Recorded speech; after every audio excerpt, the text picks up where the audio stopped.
Once, can you hear me now? Thanks, John. Can you hear me now? That's terrible. I got this also. I had this pop thing. What do you call that? To stop the pops from S's and P's and stuff. I hope you can hear me. Am I muted now? Even right now? I'm still muted.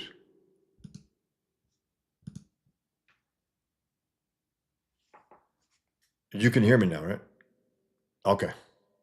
Okay. Sorry about that, guys. Um, I just got this new thing. What's it? One second. One second.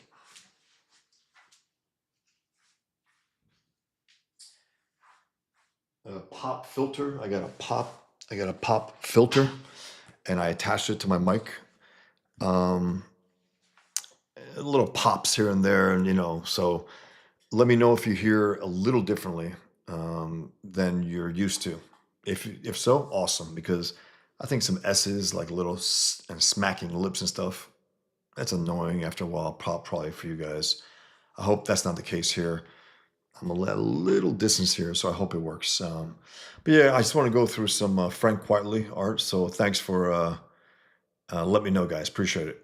And I was able to see it this time, unless unlike before, I think it was a half hour. Ridiculous.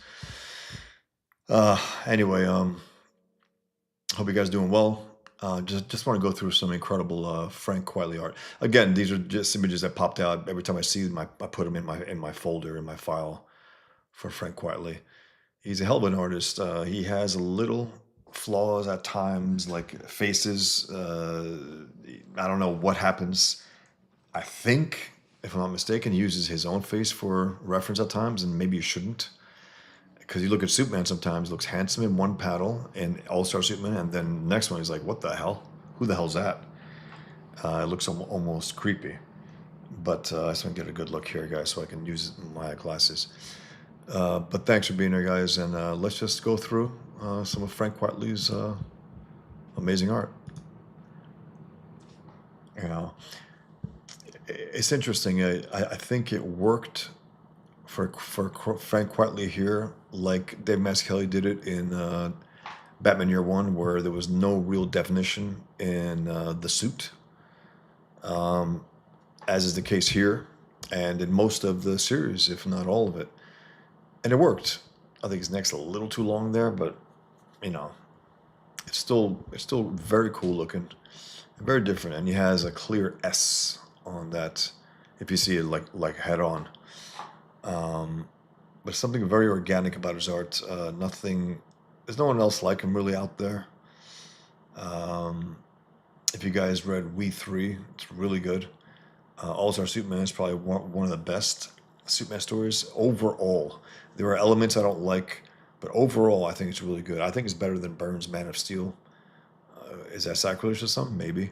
But Burns' Man of Steel was always promising and then not fulfilling. It just skull, Trevor. I got this pop filter, guys. So again, I hope it works. I hope you guys hear less of the pops, less of the lip smacking, less of the S's, the sharp ones. I hope that that's the case. If so, awesome. I just want to improve it every time I can. So yeah, I do like his Superman, All Star Superman. I like it a lot. Um, some really great elements in there. Really great elements. A very wholesome series. And you know what? I'm gonna. Am I gonna get it? It's underneath some stuff there. So the opening. There's a page there that tells you the origin of Superman in 4 panels, 4 long panels, and it's excellent. It is strangely economical for a guy like Grant Morrison who likes to hear himself talk. Doomed Planet, Loving Parents, this and that, and so on. Just really, really, really good. It's the opening page. And then there's another page that's opening, which is coming up in a few panels that are used as a screenshot. Yeah, check out this Frank Quitely Joker. Creepy as hell, deformed, reptilian, and interesting as all get out. And that's what he always does. He always goes, he zigs when everyone zags, and so on. To me, he's like the equivalent of like Radiohead, doing their own thing, even in their popularity, even in how, established they are. They're still doing their own thing, as is Frank Quitely. He has, speaking of that, it's funny because he has like that eyelid like Tom York has in Radiohead. It's like uh, I don't know what they call it, like an eyelid that just collapses a little. But that's a creepy as hell drawing of the Joker. But it works. It really works.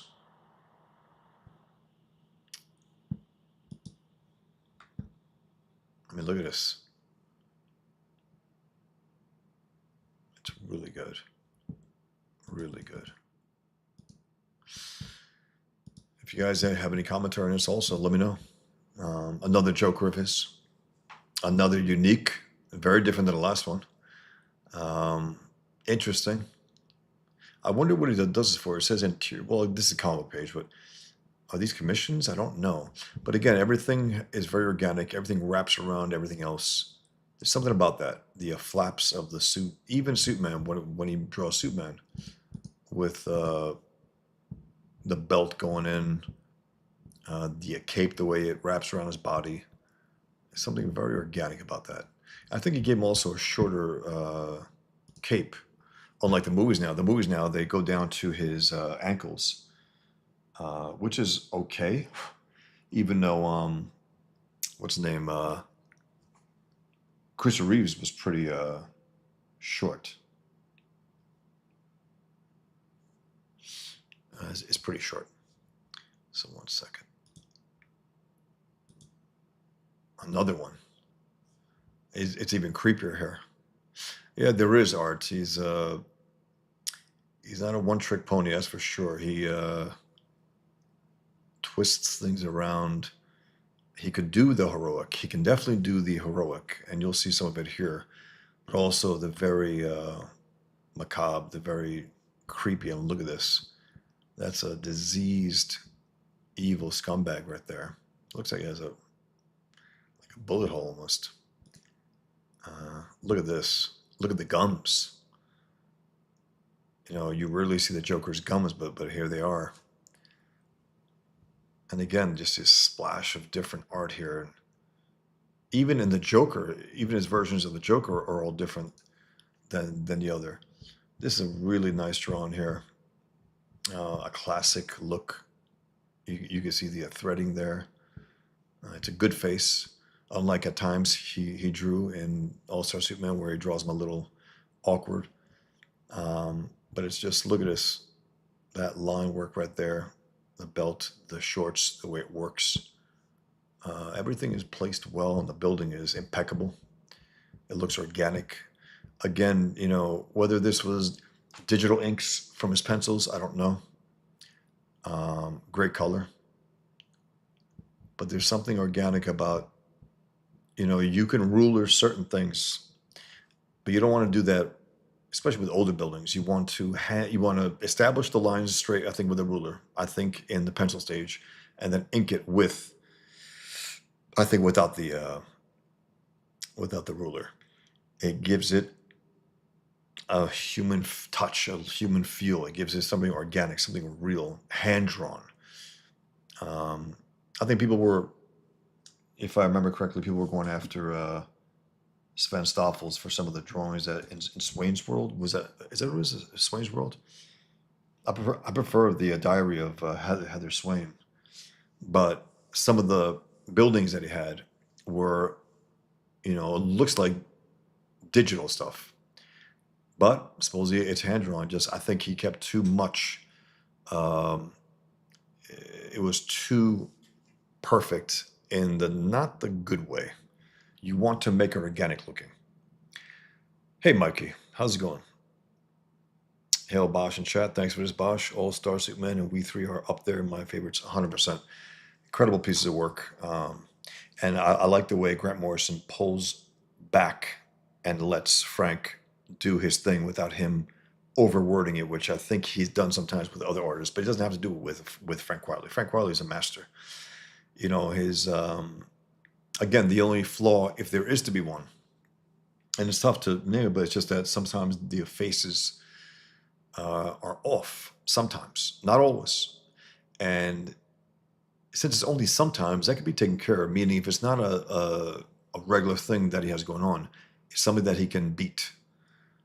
He hasn't been able to. I mean, for whatever reason, especially in the reprints and the hardcovers, you would want to go back and say, okay, that face right there looks like me. It looks like Frank Quitely and not Superman. You don't want to do that. Whereas this looks like Superman, a very unique looking one, but still looks like Superman. Diary was yeah, Art Diary was better than him. It definitely also with multiple prequel books. I've lost track of which one is which. Actually, same here. Yeah, but Dark Harvest should be coming out very soon, which I'm looking forward to. I mean, it'll be a nice prep for Cyberfrog 3. And speaking of Ethan, I really enjoyed this past week's last night's Comics Get Kings. A different energy from Ethan. I think the show itself. Ethan hasn't been doing Trash Cast as much. I think that's good for him, man. To be honest, I think it'll be good for his work. And if he's going to do Comicsgate live, that's awesome. A few times during the week, and then he says mainly he'll do the Trash Cast on weekends. But who knows? Maybe a lot of trash will be coming. He'll have to do it. I don't blame him. I love Trash Cast, but at the same time, I think it's better for himself, for his work, for his mind, to stay clear from that absolute garbage that is Rippaverse and all that bullshit. Um, Again, we can enjoy it, but for his own mental state, I'm not sure if it's great. It does take away from him producing his work and getting it out there. I want to see Rainbow the Brute. I want to see Cyberpunk 3 big time. So I hope he can get that out sooner than people expect. And that'll be awesome because right now, I mean, he has one leg up big time you know, on Eric. I mean, Eric went from $3.77 million to $600,000 for ISO 3. That's a big, big, big, big drop. Guys, that's a $3 million drop. And Ethan beat him out in that Cyberfrog 3 by what? Close to $200,000. That's a big deal. It's to me, it's like it's something. It's a flashpoint. It's like okay, good. People have caught on to the bullshit. He doesn't help himself with having these reprints and giving people shoddy printings of things. But I enjoyed last night, and he had the intros for everyone. And I gotta say, guys, we take this for granted at times. People do. I think some people do. I don't personally. When Ethan shows my intro, which has my volume one of, I think it was Texas Mofo who did it. If I'm wrong, I'm sorry. Maybe DJ Grave Mix or someone. If you could let me know if anyone knows who made that intro for me a while back, where it's me previewing my Muhammad Cartoons Volume 1 and showing all the cartoons in a quick way with fast music, guitar music. And then it ends with me, and I got Hitler on the left and Muhammad on the right. And that's my cartoon of the rap battle between Hitler and Muhammad. It was fun. And I don't take it for granted that Ethan showed that. Had a laugh about it. And then we got to the drawing, and it's so funny. Last week it was Billy Tucci. Love that name.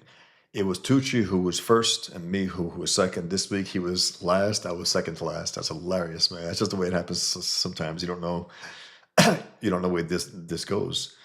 But it was fun. It was really fun. Love drawing the Hulk. Let me show you. If you weren't there, guys, let me show you. It was the foes of the Fantastic Four, and I drew the Hulk, who was one of the enemies of the Fantastic Four early on.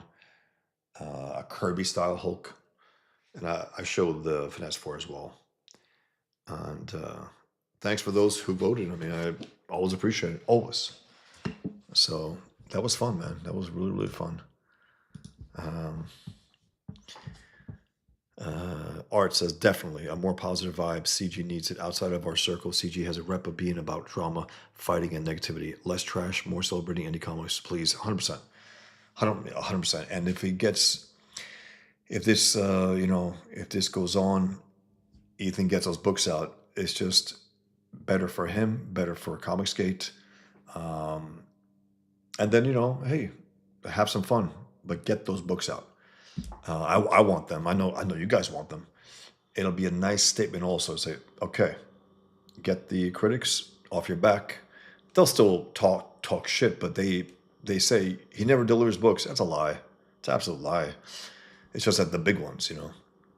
But it's good to hear that he's excited about drawing, just regularly drawing now, more so than usual, which is fantastic. That's what you want. Okay, let's go through some more of these Frank Quitely drawings. This was something here that he did for, I guess, an adaptation of Also Superman with a whole cast. And again, this is a very unique take on a Superman. His face is a little different than the other ones. But look at the organic quality of the fingers, those little lines, those little details there. You could tell in the hands. You see that? Look at that. Look at those little lines. It's interesting. FQ. Look at that. Very unique. And again, it has that quality that Dave Mazzucchelli brought into Batman Year One with more or less an outline with no real definition within. I don't know if that works in real life even. I mean, Christopher Reeve his suit wasn't really cut up, but you could tell some ribs, some details. But this is a stylistic choice, and I think it's cool. I think it's different. Great cape. The way it flows, the way it wraps around. Again, his whole wrapping thing is fantastic. And that belt, I love the way he makes the belt. It's like embedded within the shorts, like underneath them almost. And these little details I like these little things here. Look at these little cuts, these little lines, the three-dimensionality of it. It's fun. It's fun stuff, man. And again, I guess the opposite S. Sometimes he does it like a pure S, but maybe art. And again, those adaptations, I do appreciate them, but at the same time, it's like, I don't know, the Frank Miller adaptation. They didn't make Frank Miller's Dark Knight look like Dark Knight. They really didn't. It didn't have that quality. The very short upper lip and a ridiculous chin, whereas Miller had a square face and he had a longer upper lip. It looked a little more, like a bruiser, like an ape almost.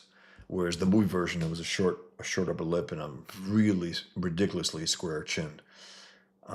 Not just the square, the squares is fine. I mean, people actually have that, but the side, it was like, like coming out, ridiculous. Now this is the opening shot of the first image of Superman in All-Star Superman, and it's fantastic. It's fantastic. They made the background blurry, sharpen up Superman here. The lighting, the coloring is great, absolutely great. A little more definition here than we saw in that last one. And if you remember, guys, if you saw the early images of All-Star Superman, you saw that the S was like a big balloon type thing, bloated, with less of a sharp shape. And I think they edited it. They brought it to the classic look, and the colors are right. The sun, he's underneath it, still coming from here. The lighting turned white around him, which is fantastic. It's a great pose. Very, very strong. Epic, really. Similar to that last thing we just saw here, but a little more expansive, a little more. It looks like his proportions are more correct here. And again, the face isn't, I don't think, great for Superman, but it works. It definitely works. That great big neck. As I was mentioned before, it's like Chris Reeve had that real Superman neck. Henry Cavill didn't really have that. David Cornswet doesn't have that. I think Brandon Routh had some of that. He did. It's important to have that silhouette of Superman. Like if there's only a silhouette, you could tell, oh, that's Superman clearly. Whereas, with the other guys, you really couldn't, tell if that's Superman or not. But again, that's one of the most epic, you know, double page spread. I mean, look at it. So damn well done. Superman again is in sharp, sharp line work, and the background is all blurry. But look at the organic quality even of the sun. Look at these lines here. Look at this. I love it. Like chunks, like an orange almost. And then you got this blast of fire and heat, and really, really good. This is another one that he did recently, FQ. I don't remember him initialing things like this, but that's pretty cool. And again, it's a different belt and a different, because look at this. Yeah, look at that with a thick line up on top, the red, and then it's there as well. Not there, a little. Okay, this is like that. The color scheme is a little different. The face has an S now. The hair. Let me put that. If you guys can see the hands now, the hands are a little bigger than they might be, but I draw big hands on my characters. I was told to pull that back by some old timers. I was like, I like it that way actually. Yes, Bruce Campbell's chin. Brandon Routh was a great Superman in a not so great movie. Absolutely, he was very, very good. If the job was to channel Chris Reeve, kudos, Brandon Routh, fantastic. And it's a very similar voice. You listen to him, you listen to David Cornswet. There's moments there you could tell, like, there's something very similar to the voice that Superman had. Cavill's was a little more masculine, a little deeper than all those guys. But there's something about that Superman, the friendly nature of him. You don't have to have much of a stentorian voice like Patrick Stewart. You want him to have a good voice, but not scary. You don't. It's interesting. Also, David Cornswet said something when they were deciding on Superman's suit. He's the one who fought for Superman to retain the shorts, and the reason he used was he said he wanted Superman to kids not be afraid of him. There's something about that, having that, makes him a little more relatable and friendly, like a wrestler type thing. I think there's truth in that. I think he's right about that. It's a classic look. Cavill's suit was great, except for the fact that it was a little too dark, and the purple. Hey, Jimmy, the purple. The red was purple at times. I don't like that. But again, this is a good drawing of a Superman, a recent one by Frank Quitely. And again, on one level you can say, "Oh, it's so simple." Yeah, it is. There's a lot going on with that cape, with that face, with the hair. A lot of work is going on there. The hair is really good also, the way he designed it. Very nice. All these wrinkles here in the clothing. Very good. The color is very different though. The blue is very different than the other ones. Look at this. You got more texture there. And then you got this one like a slightly almost fluorescent blue. But then you have different shades of it as well. And it's the colorist who gave some form to the muscles, some form to the outline at least, which is interesting. And then also the hands, you can see all the detail that the colorist added on. And if Frank Quitely colored it, cool. Very cool.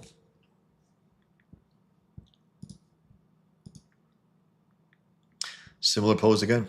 I guess that's his signature pose, and this is him attempting his version of David Cornswet's Superman. of the new actor playing Superman, even though it doesn't look like him, but the suit is representative of it. And of course, he makes it look pretty damn cool. Even though he makes the line work like popping off, like it's very three-dimensional, whereas the movie suit is not that three-dimensional. It made him a lot bigger too. The actor put on what, 30 pounds? He's 6'4", he's a big guy. I think he'll be a good Superman. It's interesting to see Frank Quitely's interpretation without him trying to do like a photorealistic version of it. And the hair is similar to the way he did it before. And Cornsweat's S is to the right side of his head. It's not in the center. It looks cool. I like the color as well. Really, really nice color. Very cool. Yeah, that seems to be his signature pose for Superman.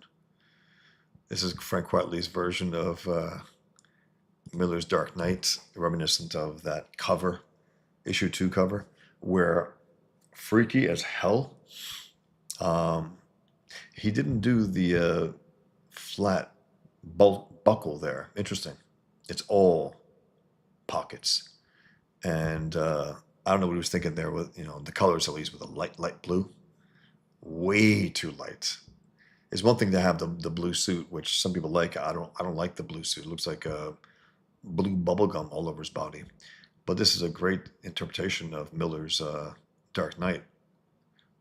Just the color was, I think, off. The eyes, the gashes, look at that, the chest.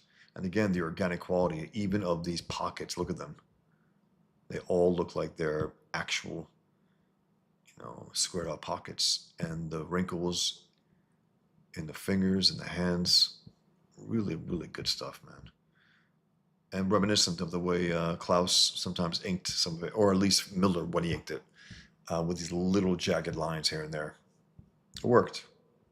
Definitely worked. So it's interesting to see Frank Quitely, even though I think Miller had a more of a flatter top. Interesting though.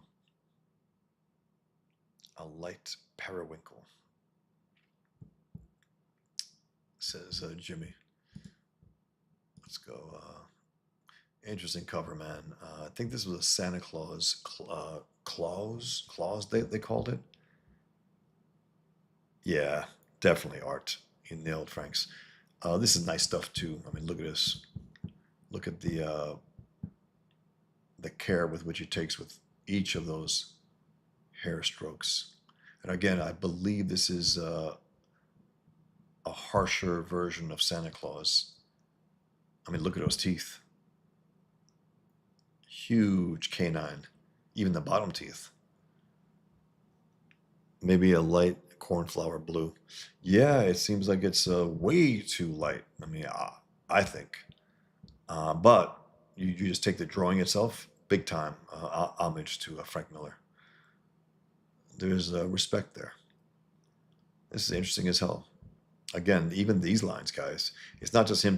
No, he goes, okay, I'm going to put that there, put that one there, put these here, the small ones. Even the braid. It's very, very good. Interesting stuff, man. Even this, the axe, you look close, you see these jagged little lines.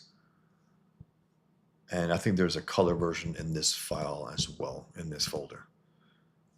Look at this. Very nice. Looks like watercolor. 2012.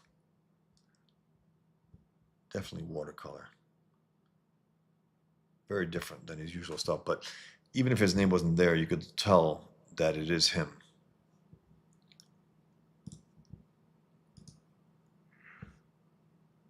Check this out, guys. I believe I have a colored one also. Prodigy #1, a comic that he did the cover for. I mean, his detail is a kind that the detail artists have. The best detail artists. Ethan, what's his name? Jeff Darrow.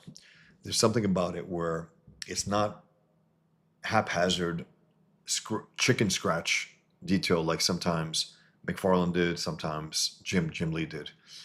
It's filler detail. This is authentic detail.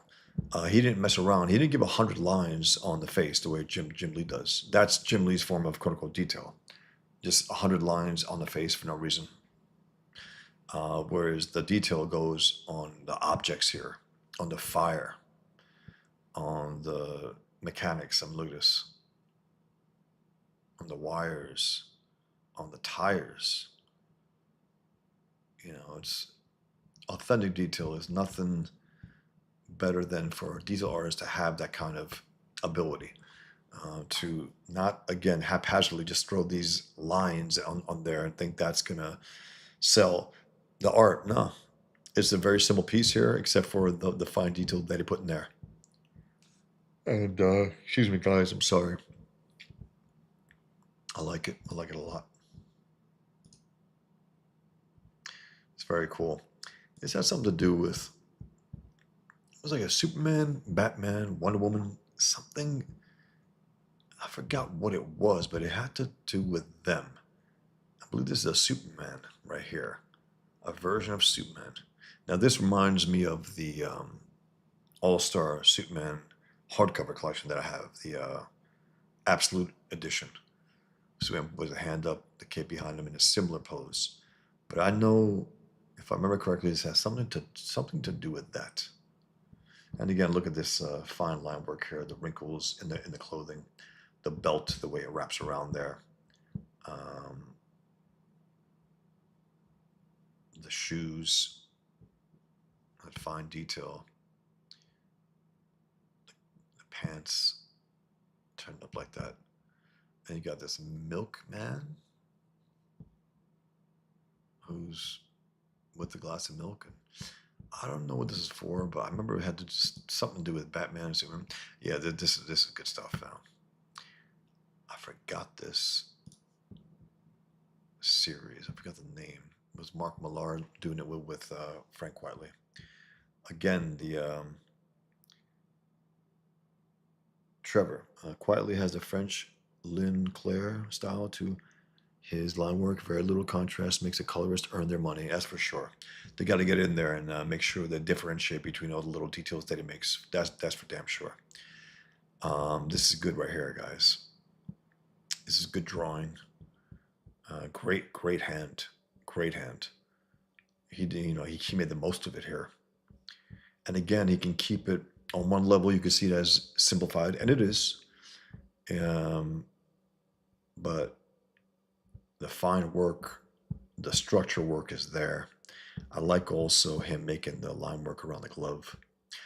I did that with Pigman, I think once, twice. I got to be more consistent with that. I got to do that more. Egon the Dragoncock. Hey, Egon. Hey, Bosch, it's been a while. You beat me to it. I was going to say Quitely's lines never seem to be done unnecessarily. Each one has purpose. 100%. Egon. There's something about the care with which he takes it a lot of artists don't do.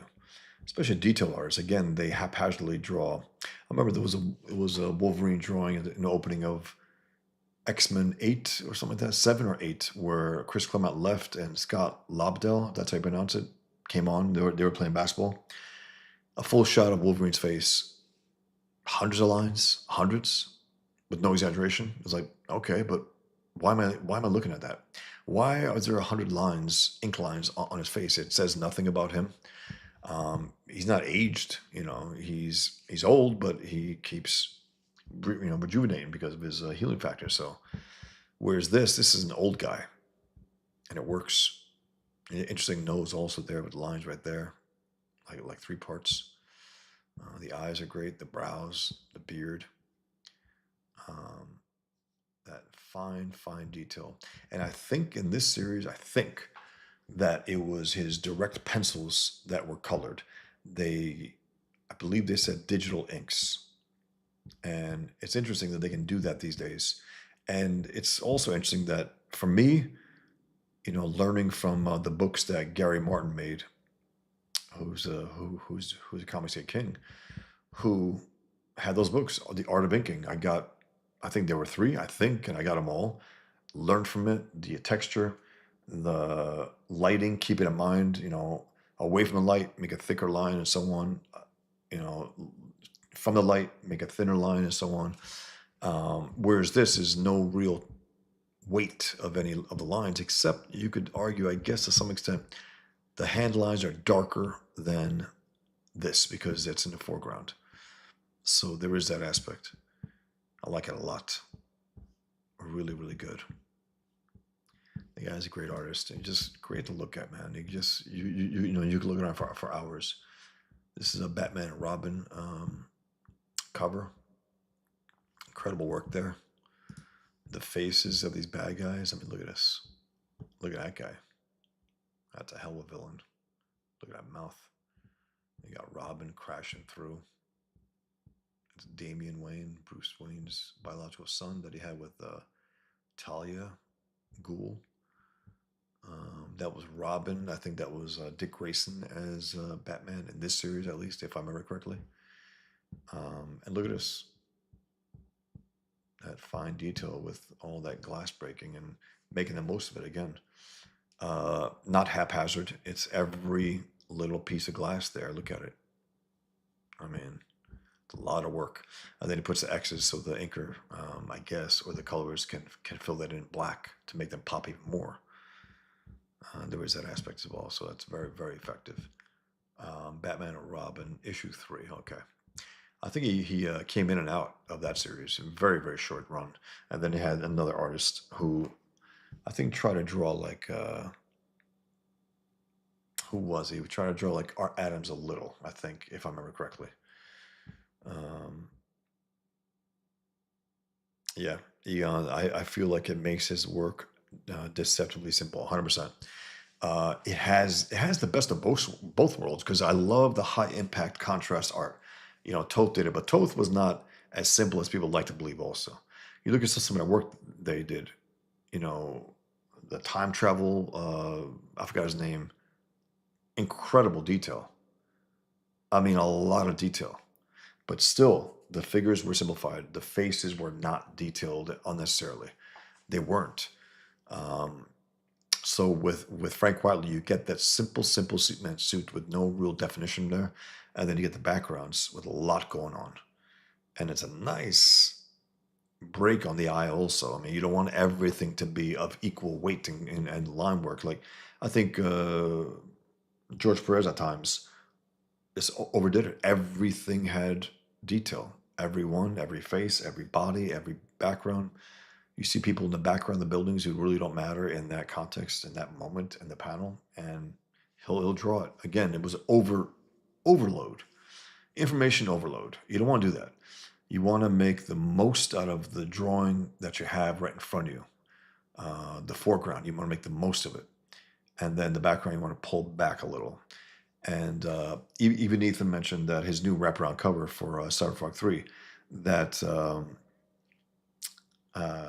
the colorist is going to, now it looks quote unquote overworked and all that, really, really busy. But if you look at the drawing that Dale made for Cyberpunk 3 cover also, if you just see the line work, it's like, what the?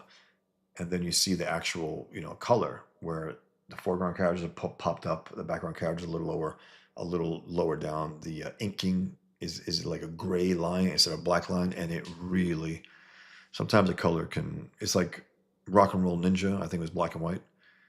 That needed color from Matt Barr. You saw some of it, it's like, okay, it looks interesting. It looks like a detailed, pretty decent drawings, but you couldn't differentiate too much.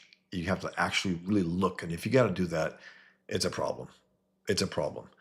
You have to be able to differentiate. You can't rely completely on the colors to differentiate. Ethan doesn't have that problem though. He differentiates every character as clearly as he can, and then hopefully the colorist can do that even more so. Color weights, darker and lighter, and so on. Interesting. Thanks, Mikey. Appreciate it. Make sure to check out Pigman, guys. Thanks, man. Thanks for sharing the link. Trevor quietly does better heroic figures than Jeff Darrow. For sure. Darrow's work seems less fluid, too. That's for sure. I mean, quietly has the heroic in him. Definitely does. Darrow, I mean, thinking about it, hard-boiled. Rusty the Boy Robot, the big guy in Boy Robot. I was looking through that again the old day. It's great stuff, man. I mean, it's fun, light, wholesome. Um, I think Miller was trying to make up for that grim and gritty era with doing something like that, and it's really good. It's really good, guys. I'm sorry, 1 second, guys. Thank you. Okay. Um, yeah, but Frank Quitely, he wants to step it up and make those heroic images and high impact images. And then of course you know the variety of line, the characters that he makes come to life, like in We Three. You know, those three characters, the three animals. He gives them a lot of character, a lot of life in the way they express themselves in the drawings. And then Grant Morrison used very, very simple words for them. Excuse me, guys. Again, sorry, I apologize. I just had I wanted to stream later tonight. Couldn't do it earlier. Trevor, a little less sexy than Juan Jose Rip, but more of an original voice and style. Ethan is good at line weight when he draws. Yeah, that's for sure. Um, it's funny. I mean, I can't imagine personally putting that kind of detail. Again, I'm not gonna skimp when it comes to backgrounds and cities and buildings. You don't want to do that. It's just not my style. I try to bring it close to the bone. Um, but I am also interested in doing at times drawings like that and see what I can do with that, with making it a little more, you know, I don't know, bring a little more something different to a drawing of Pigman, let's say with you know, a whole load of jihadists around him punching them away. They're all coming on him. I think that's like a wraparound cover. That's what I'm thinking. I will look into that. Trevor says the rumor was Jeff would draw pages and Miller would write around the art. Probably had a loose outline. Yeah, that. I mean, I remember Miller talking about when he wrote the script for Electro Assassin, and he got the pages back from Bill Sienkiewicz and was like, "I think I'm going to rewrite this." He's like, "Okay, I'm going to work with Bill Sienkiewicz, who he is as an individual, and I'm going to write accordingly." That's smart. That's very smart. Because you take the strengths that he has and says, okay, I'm going to lean towards that. I'm not going to write for him like I drew for Mazzucchelli and for Romita Jr. and so on. This is a different beast here. He worked with very strong artists. So that was very, very cool. And he probably did the same with Jeff Darrow. Yeah, you're right. Nice, man. Look at this. Look at the grass. Look at the... It's really nice, man. A low horizon line. A little off face, you can tell. The chin goes back a little for Superman. You don't want to do that. You want the chin to pop out more. That's what you want for Superman. His jaw, you don't want it to go back. I know his hand's there, but still. And a thick line there. And his neck at times was a little too long. But again, the wraparound cape there, the way it wraps around, the look that Crypto has given him. It's good stuff, man. And I believe these are just pencils. I believe, yeah, that's what they are. And again, I think they were also digital inks for the Ulcer Suit, even though that was a number of years ago. I think they were doing them back then also. Interesting. Interesting. This is very interesting stuff here. This is older Frank Quitely. But if you look at it, you say, yeah, I can see it. I can see it. Unique as hell. Look at these bodies flying here from that bomb, from that explosion, from that blimp. Look at that. I guess it exploded, and look at that body.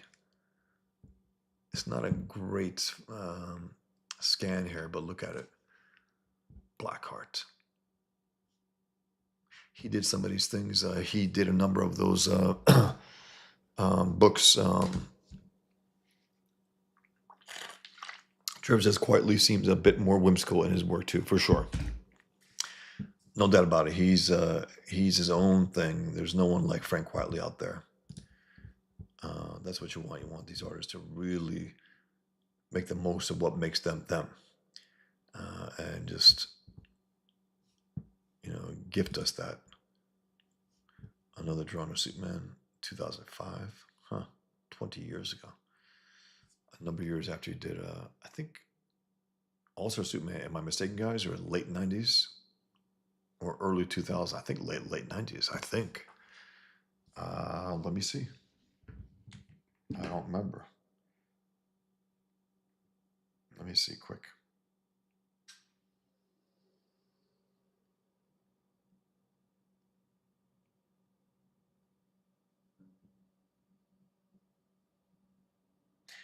November 2005. Okay, 20 years ago. This should be a real special edition now. What the hell, guys? It deserves it. There's enough stuff in there that's great that offsets some of the stuff that's not great. That, Grant Morrison wants to, weird things up here and there. That's his nature. He can't help it. Now, this is, I don't know enough about the lore of Judge Dredd, but this is Dredd, and who else? Is that someone there, guys? Is that someone else? Is that his arch enemy? That's the opposite of him? Do you guys know that? You look at it, a lot going on here. The line work, the foreshortening, making the most of it. The blood, making it like a real puddle. It works. Nice. Look at the teeth. Huh. Very cool. And good color also to differentiate the two. More of a purple, darker version. So I'm assuming there's a darker version of Judge Dredd, even darker than him. If you guys know, let me know. Great shot of Batgirl. Really nicely done. I like the fact that also he gave the hands. He didn't care about making them too small for a woman. It's just fine. I'm fine with that. A good build, good face, great mask. Also, he does. I love that. I don't like the bat ears in the middle of the mask. The way they make. Oh, you guys couldn't see this actually. Sorry, I had to pull this back. Okay. I like that. The back of the head, the ears coming out there instead of the center head. Jim Lee does a center. It looks limp and weak, like you just flip them off with your finger.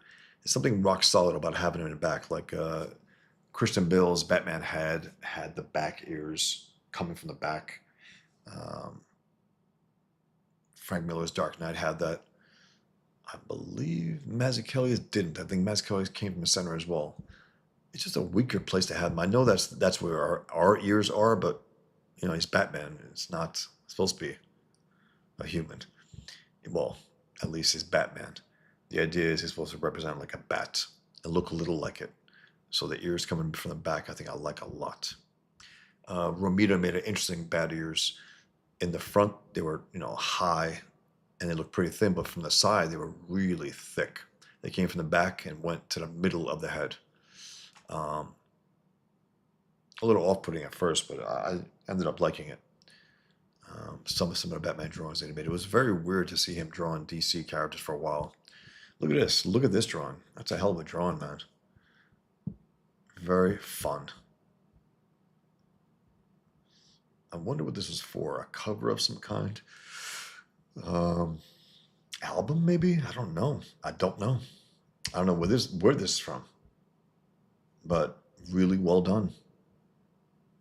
Quirky as hell. That's a great looking bike. That figure of the woman. Good color too. It looks like it could be an album cover. I don't know. Look at this. I wish I had a better look at this, a better scan, guys, but That's Batman and Robin there and there. It's not a good scan, man, but look at this.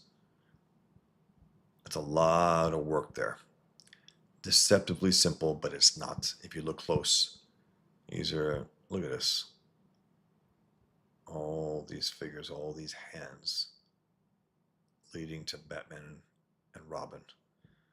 And look at this texture, look at this line work. Everything looks organic. The cut in the gloves. You got these faces here also. Man, that's good. It was one moment in All-Star Superman with a lot of Bizarros going after Superman, which had a little of this, a little taste of this look. JEC says, that's like Japan in the Judge Dredd universe. Japan, is that a character? JEC, or the country itself, or is that a Japanese publication of that? Japanese version of that? It's interesting to see Quitely's version of Captain America. I'm not crazy about it, but just out of novelty, like, oh, okay, he drew Cap. I do like the way he did that. He added that little touch there, a little more detail there. Give him a big jaw, chin, which is good. Nose, I think, is a little too short there. But it's interesting to look at Frank Quitely's version of Captain America with a huge neck. Interesting. There's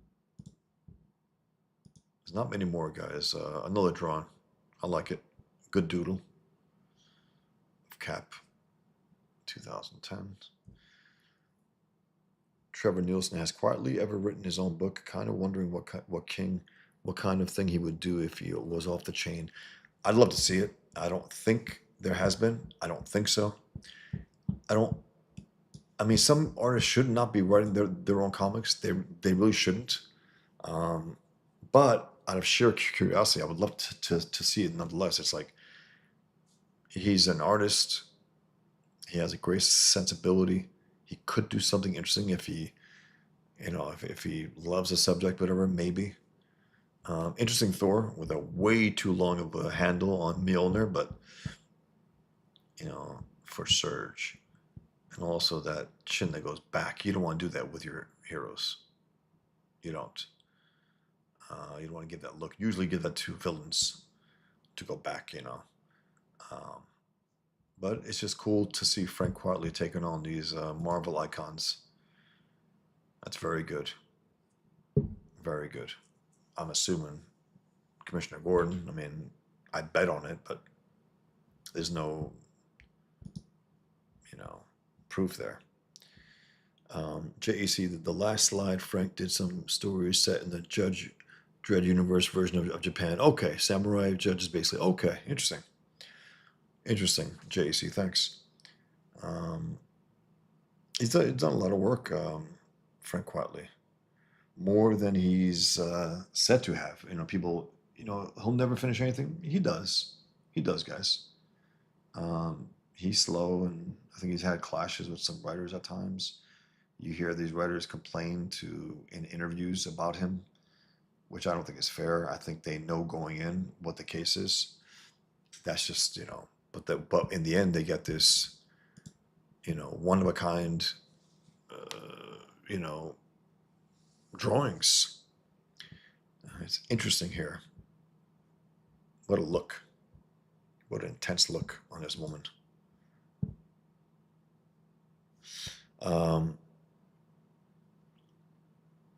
JEC says, Quitely did 3 issues of a Vertigo book called 2020 Visions, science fiction story set in 2020, done in 1997.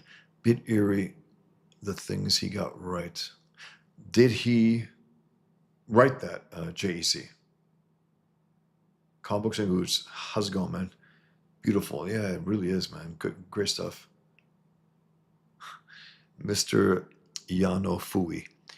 Gordon. Edwin wishes. He wishes that was him. I don't know, Methwin. All I know about him is that I heard his name a little, and then he came after me hard. Made a post about me, and I'm like, I don't know. the word is he don't even like comics, and he's pretending to order or caring to order um, that new superhero, uh, Zaylan. I don't know. Why is he buying it if he doesn't care for comics? I think it's just, again, his hatred of Ethan and being roasted by those guys and Cecil and CG. That's really what it is. Again, look at this very incredible, unique storytelling bit here by Frank Wiley in We Three. Wild stuff, man. Some wild stuff. He had to do a lot of work here and make sure he got it all right. Um, meow, good, calm, fix, till, bad, till, fix. That's so funny, man. The dialogue that yeah, and another great shot from Frank Wiley. Again, I don't remember the comic, but I don't really care, to be honest. Um, the art was, to me, the key of that thing. Uh, Millar had his moments there, but look at this art. I mean, wraps around a pencil to ink to color and so on. Sharper, richer color in the center and so on. Whereas that guy's consistently, as clear, as dark in line work as the rest of the work. Mr. Yanofui, drugs drove him crazy. We're talking about Edwin, Mr. Yanofui. I mean, when they say Methwin, that's real. Not that he's necessarily a meth head, but Trevor says he just doesn't have a long run on anything. He's too slow to do monthly, so editors are whining about keeping him on their project. I know. That's the thing. He needs, a lot of time.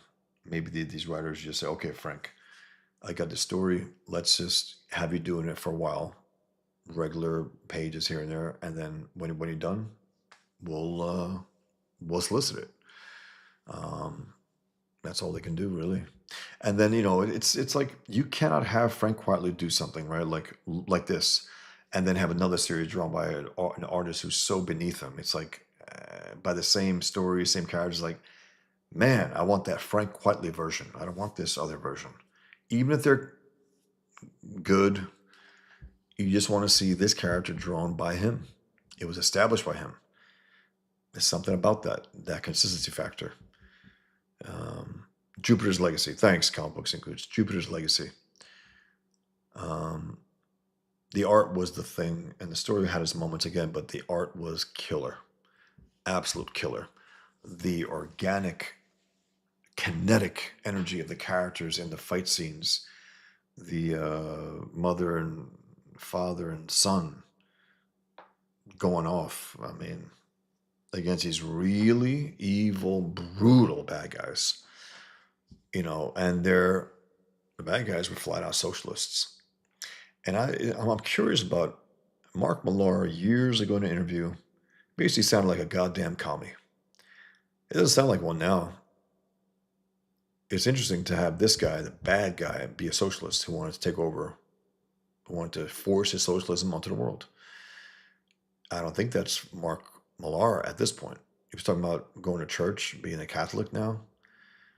Most of the stuff that I see in posts seems positive, seems not leftist at all. He coined the cancel pigs thing, which really works. It's really effective. Considering that he's a writer, I think that's very effective. I don't know. I just know that I remember him years ago. I was like, what the hell? This guy's a goddamn commie. Trevor Morrison seems to be his go-to writer. Yeah. Happy's fun house. Hey, Happy. I love that scene in We Three. Absolutely. It's great stuff, man. Okay, Mr. Yanafui, he does. Edwin does take drugs. New X-Men was great. It was.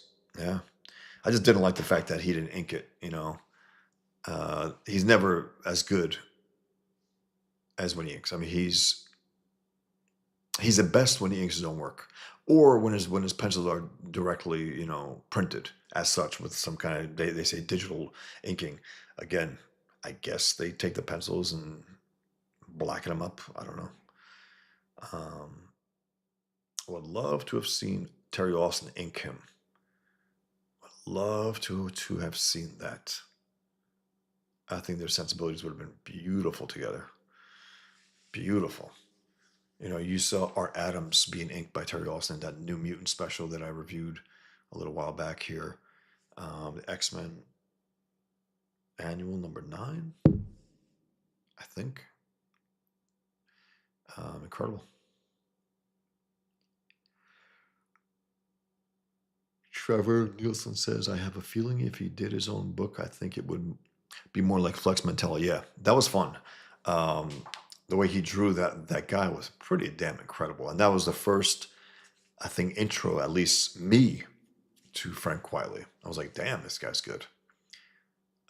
Really stylized, really cartoony. A little of that Mark Silvestri when he makes those cartoon figures in the backgrounds. That great, fun look at certain characters. Um, I love that stuff. He was doing that back in the day in Web of Spider-Man, X-Men, Uncanny X-Men. I didn't see any of that actually in that recent Batman Joker team up thing. I looked through some of the stuff. It was pretty good, but a little too sketchy and busy. Chicken scratch detail. Don't like that.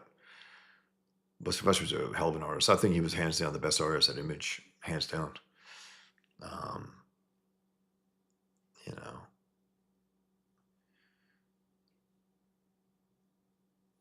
know, Trevor says he would be a guy to draw a bigger form project, a legit graphic novel. That would be the thing he should do. Graphic novels and release them every few years. That's probably the best way you can appreciate his work. Look at his shot. Look at this, man. Absolutely beautiful. Absolutely beautiful stuff. I mean, look at this. The organic quality, the angled shot here, the characters. They're just animals, but he gave them a lot of character. Interesting robotics, their bodies also. The ground even. It's alive. Beautiful stuff. Beautiful. Comic Books and Cahoots says Miller's dad was part of the Communist Party. Millar's, yeah. Mark seems to become his own man. I think so. Interesting. I didn't know that because I know when they had the British invasion in American comics post Alan Moore and stuff. These guys were coming in there, and again, they couldn't wait to have Superman cry. I hated that shit. I really hated it. Like Alan Moore, he goes, I believe this, okay, guys. I believe that Alan Moore said, "I want to see Superman cry in the Fortress of Solitude," and then wrote a story around that. I'm not joking. That these guys have contempt for at least Moore does for superheroes for superhero comics. He'll pretend to love them. He doesn't love shit. He hates comics. He can't stand them. He made his bones on them. The idiot. You could tell the contempt that he has for comics in The Watchmen. By the way, he made a perverted version of Captain America, a perverted version of Mr. A slash, the Question. His corrupt version of, I guess, what a superhero actually is in Dr. Manhattan, who's soulless, doesn't give a shit for humanity. That's like Alan Moore. I think Alan Moore projected himself onto Dr. Manhattan, fancies himself to be this, beyond humanity asshole. Like, okay, all right, Alan. But yeah, there was something there where they were trying to diminish um, these heroes. I remember Mark Millar had this Justice League fill-in, like a type thing. They went after the Authority, and you got this Captain America version there who raped one of the gay guys, one of the Apollo and Midnighter. I think they were like Batman and Superman, gay versions of them. And I think when Mark Millar took over the series, he had them do that. I was like, nasty, man. Nasty. You know.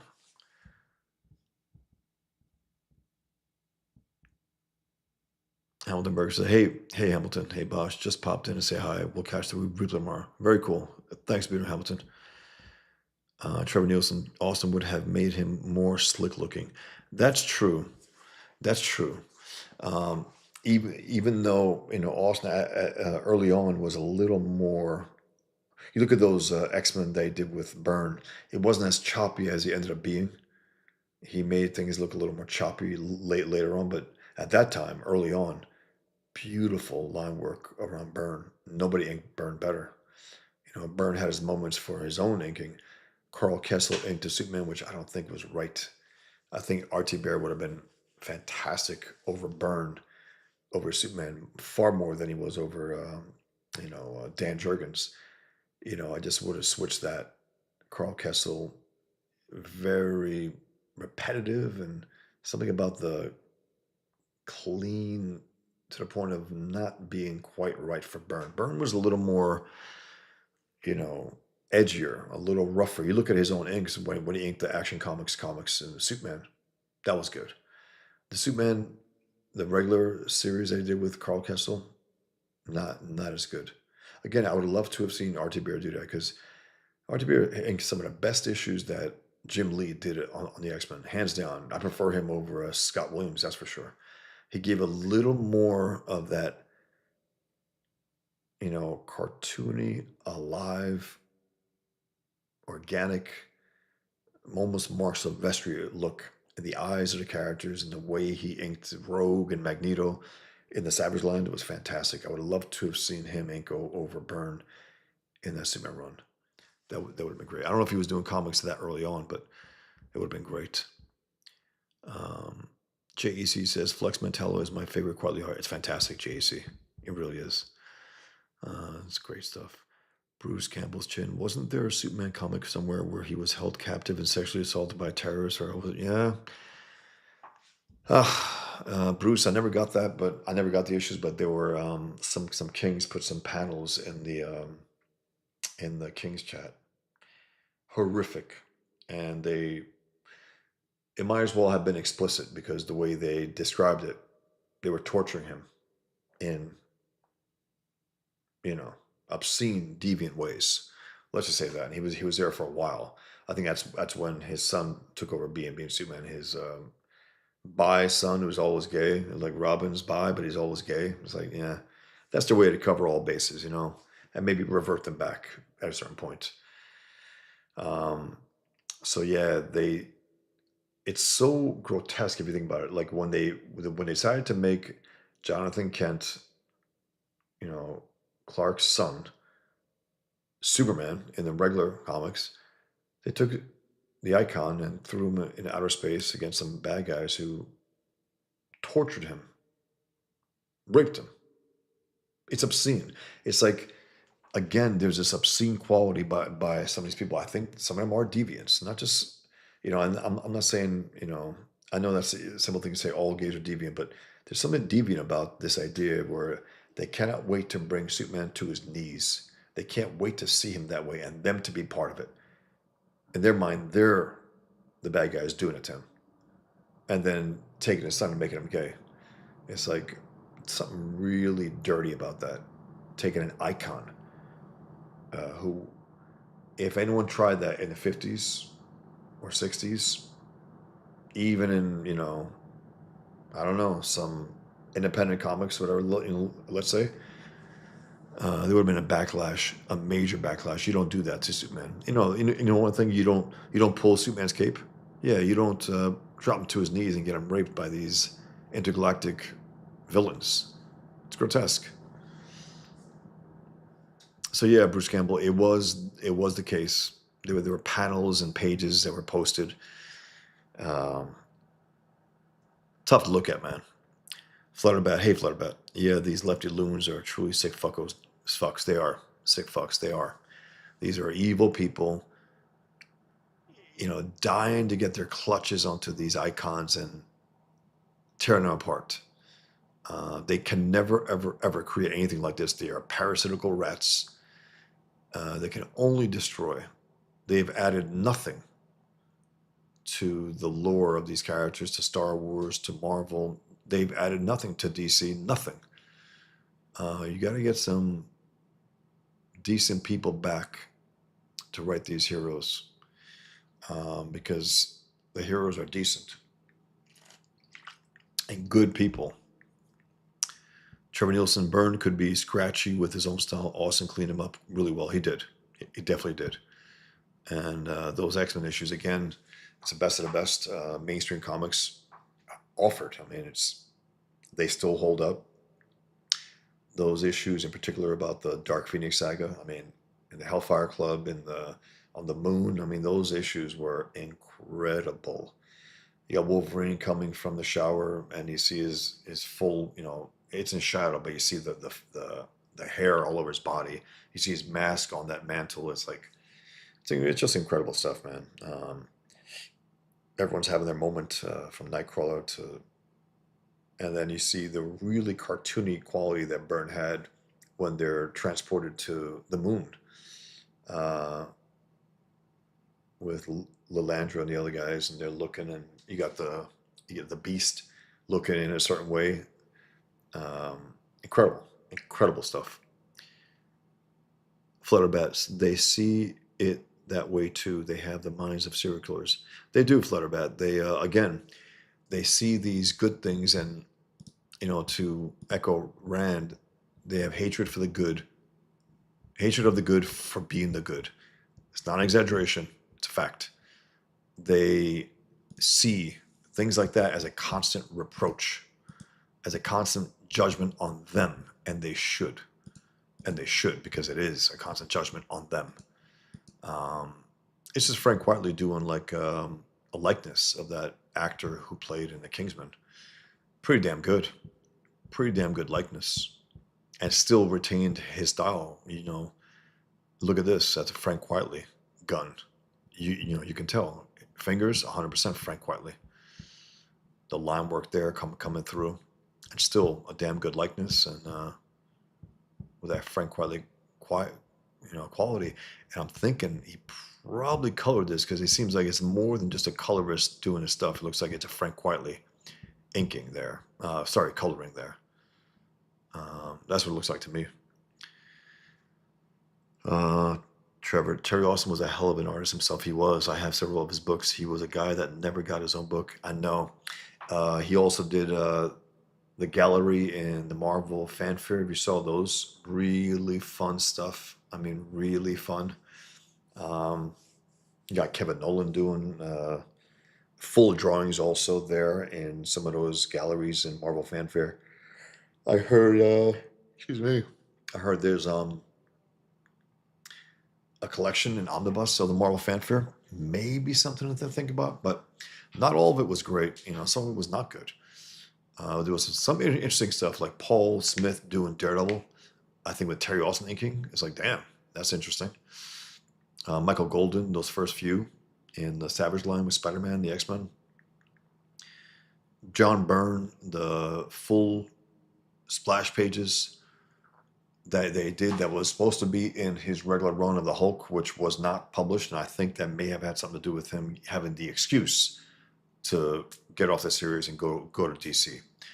Byrne is a great artist, asshole, really a rude asshole to his fans, a real jerk.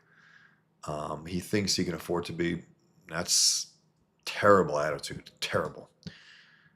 But he is an all-time great. There's no doubt about it. Now, this is interesting also, because you have we were talking about Jeff Darrow, and that's his character, the Shaolin Cowboy, and this is Frank Quitely doing it and looking a little like Jeff Darrow, but of course at the same time it's clearly Frank Quitely. I mean, no one would make jeans like that. Look at that. Look at this beast. And Dave Stewart, man, what a colorist. I love Dave Stewart. He's always a little understated and beautiful. He's not a guy who makes all the bad rendering on every little bit, squaring off muscles at times. You don't want that to happen. You don't want that. It's a great font here also, the Shaolin Cowboy. It's fantastic. Strong stuff. Nice little touch there. But yeah, that's some good stuff and a great color. I believe Dave Stewart probably colored it. If I were him, I'm like, yeah, I got to color Frank Quietly. Here's my opportunity here. Okay, here's that drawing that I showed earlier, and you see the full, the finished cover that I guess he did for Mark Millar's Prodigy, Raphael Albuquerque and Mark Millar. Now this guy is on his computer, on his laptop, with a pen in his ear. But that's some damn good coloring, also. Um, very very nice, great cover. Interesting to see his Spider-Man. Um, very interesting, unique looking. The eyes are very different than a lot of the other guys. The line work, still, I think he still had that Romita style, whereas the nose line, the mouth line, at least. And then there's interesting. I like that actually. More of a sneaker type bottom, which would make more sense. I mean, Spider-Man wouldn't be going around with these flats, at least the way they have it in the comics, where it looks like it's just a sock, a flat, sock. There's glass out there in the city. Um, that makes more sense, and it looks cool as hell. So that's a pretty good Spider-Man there. And he does have the good line work there that's following the cylindrical, symmetrical line work that Romita established right there as well. Very, very cool. Very cool. Yeah, this is a more of a sharper look at that Klaus, Santa Claus, and the Crisis and Xmasville. Grant Morrison, Dan Mora. Dan Mora drew that. Interesting. That guy's a very good artist, man. I didn't know he drew Klaus. Huh. Interesting. Flutterbat battling Wolverine. Did that ever happen in a comic? I don't think so. Flutterbat. I think that was like a special edition, alternative cover, whatever they call those. I'm sorry, I don't know what that is, but this is interesting. Dan Mora drew that. I didn't know that. He's really good, Dan Mora. Very good. Very, very good artist. Very slick. Um, I think that's an early drawing that I showed. Interesting Batman by Frank Quietly here. Very different than what he established earlier. And again, interesting. Look at the ears on that coming from the back. It reminds me a little of John Romita Jr.'s, even though John Romita Jr. came up here and went there, like even higher. But interesting, huh? Great color too. Great glass. Great glass. Look at that. Interesting Batman. Huh. I wonder where this is from. Okay, then in the middle there, which I don't like. That's a very old man face on Robin. What the hell? Looks like an old man.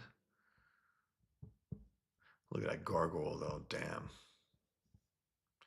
Put in the work there, didn't he? Very organic. And again, a little off kilter, a little not straight, you know, angled. And again, nothing here has been rulered. You can tell everything is hand drawn, even though he may have established it with a ruler to set the stage, to set the base at least. Pretty damn cool. Pretty damn cool. Yeah. Nice, nice gargoyle.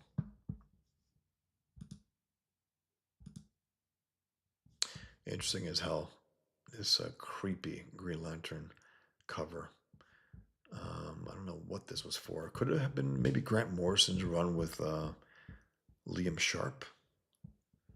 I think so. Um, Interesting, huh?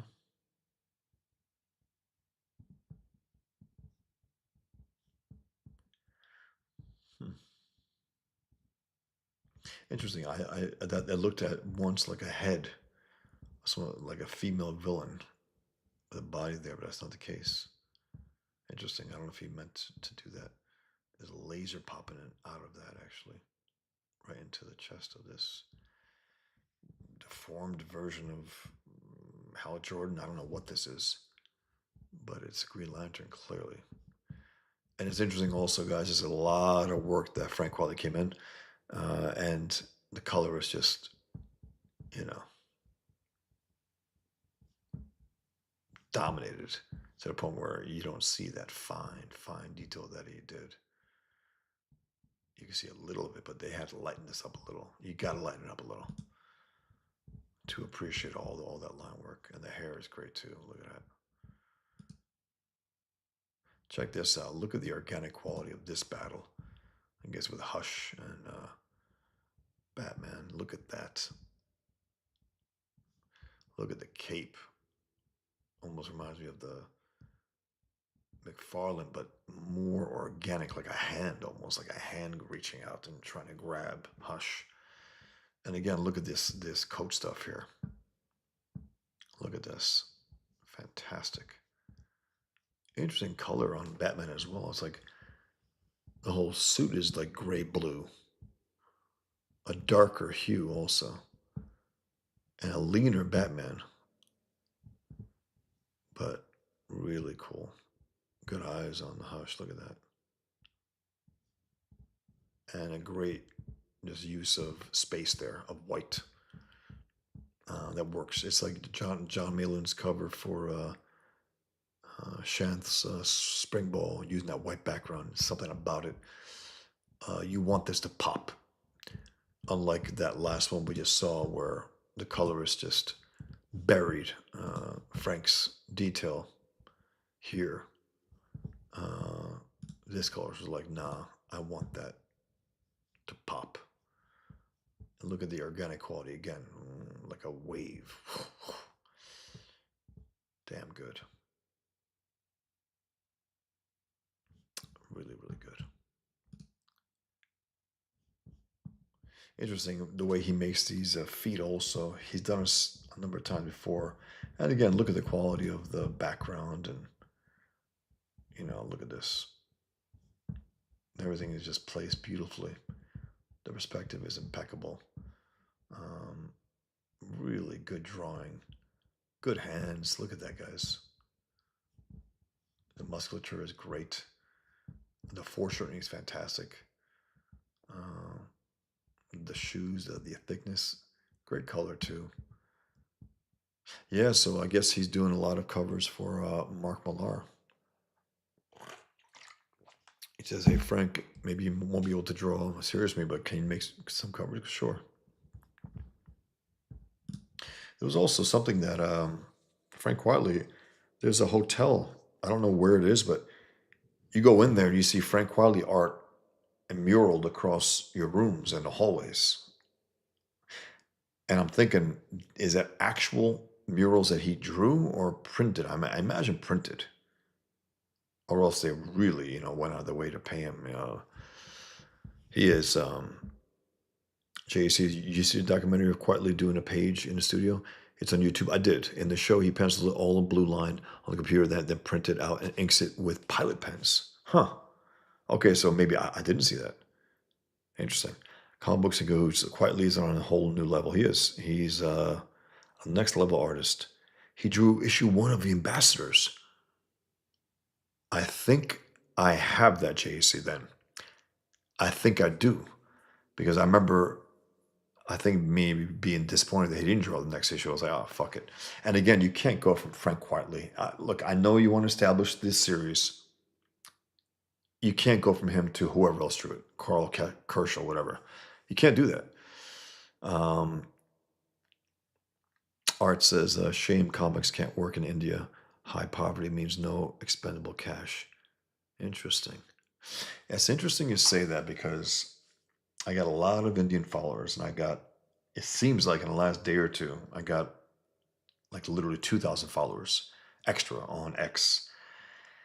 And it looks like a lot of them are from India. They they tend to, at least the ones who follow my stuff, they tend to always want to make the issue about Pakistan. It's like, guys, I know that's your enemy, but there are 50 plus Islamic hellholes.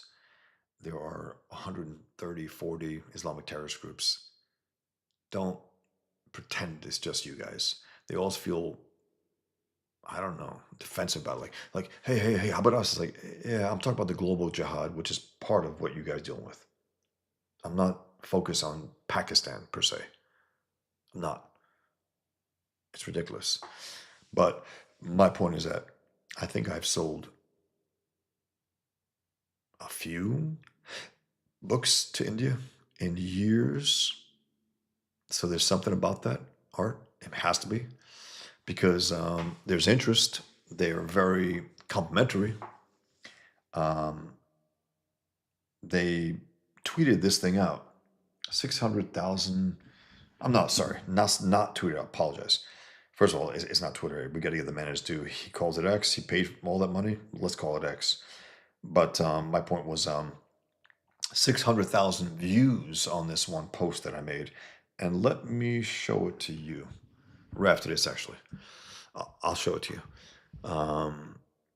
JEC says, I think the ambassador's gimmick was a different artist through every show. Okay. Maybe it was supposed to be Frank, and then, I don't know, man. Just, you can't go from Frank Quitely to whoever else, you know. Again, interesting look here. Not a great, but interesting. I don't like when the Batman has a short upper lip. It looks stupid to me. Like when Christian Bale, when he had the Dark Knight new suit in the Dark Knight. Remember, instead of the one where it has a full neck, where it has a neck where you can turn, that mask kept falling down, and it kept going to the point where it went close to his lips, so it looked like he had a huge schnoz. It looked wrong, and that's a little of what's going on here. Not crazy about this design here. I like the art though, even though Robin looks a little, I don't know, like a midget or something, more than a kid. Great coloring though, and nice texture here. I would like to if you had a little more black around the eyes, but it's still pretty damn good. And if you look really close, you see all that fine detail, the scruff, you know. And again, the texture on the suit is fantastic. It's great. That background's great too. I think he was doing covers for a little bit. That's the drawing we saw before. And look at this, man. Look at the finished. The color was kicked ass big time here. Look at this. Look at the hair on the beard. Look at that. Even more than what Frank Quitely laid down. They did away with those 3 lines there. And again, I don't know if Frank Quitely colors. I don't think he did. But the artist, the colorist did a hell of a job. Look at this. Great. And it's a really good differentiation here of the red and the gray and the line work there. Look at this. The 3-dimensionality here. Look at that. The cylindrical aspect. It's fantastic. The foreshortening. And then you got this really fine detail here of his brother, who he, betrayed, wanted to create a socialist state. And they did, but then this guy got what was coming to him. Look at those eyes. It's fantastic art. It's so damn good.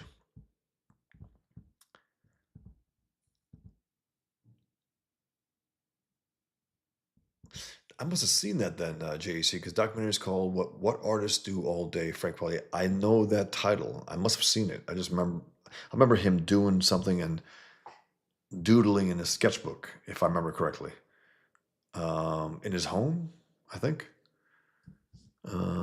Art says they're at war with them. It's fresh on their minds. They're gravitating towards someone with the guys to criticize, with the guts to criticize. I know Art, but it's been going on for years. And then, of course, they have this retarded view, and I say they because so many of them do, about Churchill. He's our Hitler. It's like, no, he's not. Don't lie. Whatever reason you have to believe that, some lie was told and you need to have your own Hitler, I guess. I don't like that. They seem to be the forgotten ones in their mind. I know. I tell them, guys, I understand that you guys have probably paid more of a bigger price from Islam and what they did to you than anyone. 80 million Indians, Hindus murdered over the centuries. 80 million. That's more than anything, than anyone. So I understand that. And the one thing I will say about Pakistan is that most of those death threats, for some reason, that I got after 2018, where I got thousands of them, a wave of them, were from Pakistan. Uh, yeah, Americans and also Europeans and Saudis and that, but the bulk of them seem to be from Pakistan because the names people recognize them as such. I remember Indians telling me. Um, Interesting. So there is that. For some reason, the Pakistanis were more enraged at me judging the Muhammad cartoon contest, the one after I won, 2018, than other Muslims. I don't know why. The Peanut Gallery says, I think that's Dick Grayson as Batman. Yeah, yeah. In the last one, yes, that's right. It was Grant Morrison having Dick Grayson as Bruce Campbell's chin looks like a boy band face. Yeah, about Robin. Art says Marvel has burned a lot of cash trying to monetize India twice. No progress either time. Big audience, but they don't have the money for things that aren't necessities. It's an interesting outlook on that because they also try to do that, I think, with the Spider-Verse movie where they had the Indian version of Spider-Man, maybe try to get a foothold because in their minds, hey, if we could tap into that market, that's a lot of people there. Um, that's probably the case. That's probably what they thought. Um, Interesting. Interesting. Um, Flutterbass says the Indian people are very peaceful. Actually, yes, that's for sure. The Hindu, and they're very friendly. In my experience with them, um, Hindu and Sikhs live in harmony with the Muslims there, but the Pakistan jihadists are trying to create division among them. It's sad. Yeah, I mean that's the thing. They were one people until Pakistan got their own country, and they're not the same people now. They're looking to kill, and they killed what was 20, 26 civilians that set off this latest, act of war and that they responded to, and I also find it interesting, guys. I mean, don't you that those who are crying about Gazans, who never give a fuck about Gazans before, aren't crying about Pakis, they're not crying about Pakistanis getting retaliated from India. Why? Because there were not Jews involved. That's why. Because the Jews aren't involved. When the Jews aren't involved, they don't give a fuck about what happens to whom or why. JEC says, yeah, he shows you the process through thumbnailing the page. He talks about having to have a studio because working in his house is too distracting with his kids running around. That's right. There is that aspect. Happy's Funhouse says, hey, have you heard Nancy Mace's testimony at the House hearing? The one about her ex-husband? No? Happy? Was he a Muslim? Let me know. JC says, does India have any culture with comics at all, though? Art says, yes, and that Spider-Verse character is well liked. It just doesn't translate into sales. Yeah, that's interesting. There's a desire there. There's an interest. I get a lot of give and take from Indians, a lot. But again, I had a clash with them a number of years ago where they were trying to convince me that, Churchill was their Hitler. It's like, I think they accused him of having a famine and it was all him because he wouldn't give it. It's like, nah, he was worried about England at the time. He's not going to, you know, at the expense of England, give them what they need. Why would he do that? Why? No rational leader would. So I think they blame him for that, and therefore he's quote unquote, and that's just retarded. Every time I post something about Churchill, almost every time some of them come to me after me. I'm like, I don't give a fuck. It's just stupid stuff there. Um, they want some kind of, I want to be visible, and I get it. Just in certain ways, when they try to come after me about that, I don't care for it. And also, a little presumptuous on their part. Do you know that? I say, yeah, I do know that. I do. I study this stuff. But I see it as a global jihad. I don't see it as a very, it's only Hamas, it's only, in Kashmir, it's only there. No, it's all over the planet. That's the problem. Wherever Muslims go, they bring hell with them. Um,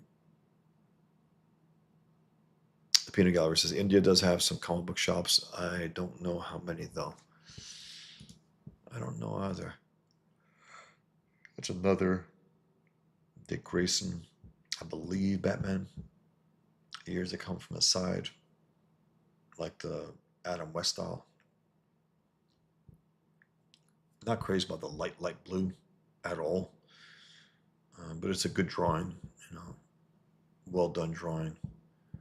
Only the two things here, I guess that's what, huh, okay. That's a hell of a drawing of the penguin. I mean, damn. Look at those great teeth. Look at this even. You look close. Again, guys, I mean, I understand, colorists, you want to do your thing, but don't bury this stuff, man. Just don't. Make it a little lighter. Make it a little lighter.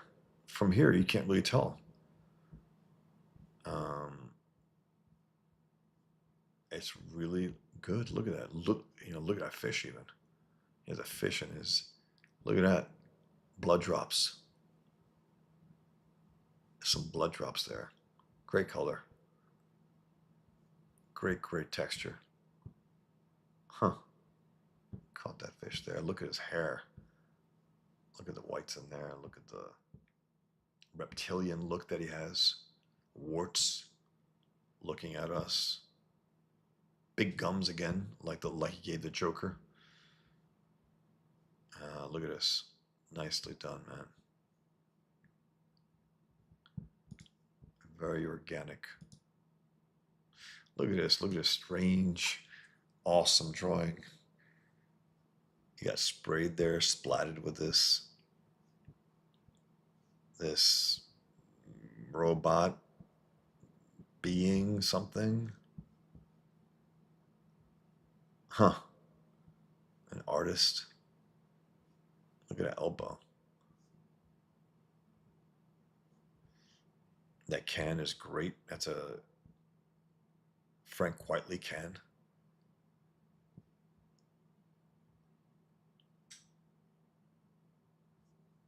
Again, look at this. Going into the skin there. Pencil, brush, marker. And that color, it's great. Sprayed there. Really, really good.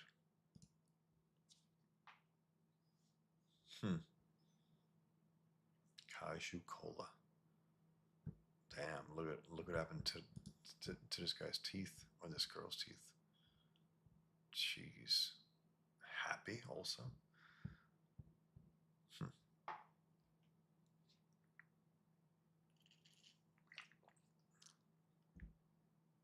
Happy's Funhouse. No, Nancy Mace's ex-husband, was like a serial rapist who recorded his victims and she showed video evidence in a house hearing. What the hell? She's said that she was raped. She's a rape victim a while back, I guess, from him. Jesus Christ. Peanut Gallery, Greek Penguin, yeah. Like Danny DeVito. Definitely Danny DeVito inspired. Art says, I dig light blue Batman. Yeah, I know you and John, it's a weird thing, man. Light blue Batman. I just don't buy it. I don't think the character would ever run around with a light blue cowl and cape. Just wouldn't do it, especially at night. It's not scary. The whole thing, the whole purpose is to put the fear of God in these savages. But I feel Batman should look scary. Yeah. Okay. I dig light blue Batman. It looks kind of nice, but I feel Batman should look scary, like a creature, not a guy in tights, more Dracula. That's why I prefer him with longer ears. Yeah, there is that. I just like the I don't know, the brute aspect of, I think, of the Dark Knight version with the short hairs. It looks a little more brutish. Um, I mean, it depends, you know. It depends on certain artists the way they draw them. Everyone has their own take. I mean, every artist worth their, worth anything will bring their own individuality to Batman, make him their own. Um, Trevor says the bane of good coloring was when computers gave colors all the colors. Yeah, most like the confidence of the old colors or the discipline of a painter. That's for sure. Definitely strange drawing that one Flutter Bat with that artist. JEC, Dave Cho with the spray paint. Dave Cho, is that an artist, JEC? That Frank Quatley drew? Tema X Tema. I like Ninja Batman. Peanut Gallery. Did he also draw Big Guy and Rusty?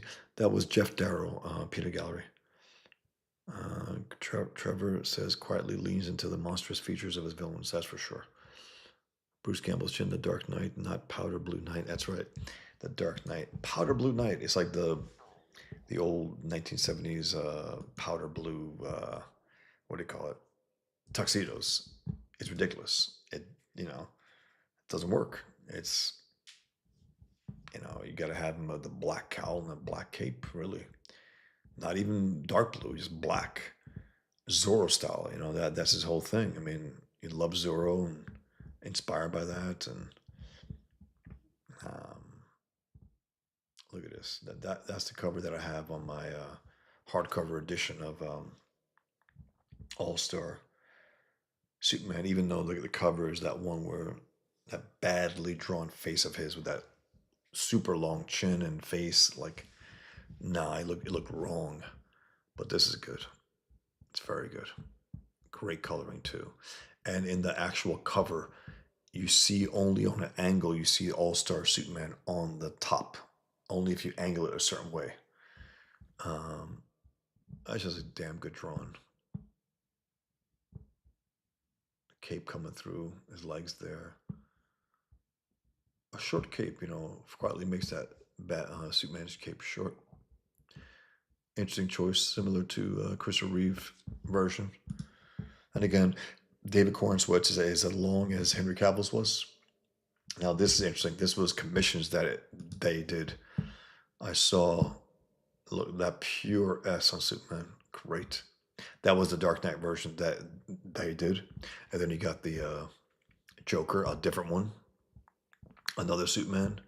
Wolverine, Death. And then you have this, some kind of ninja.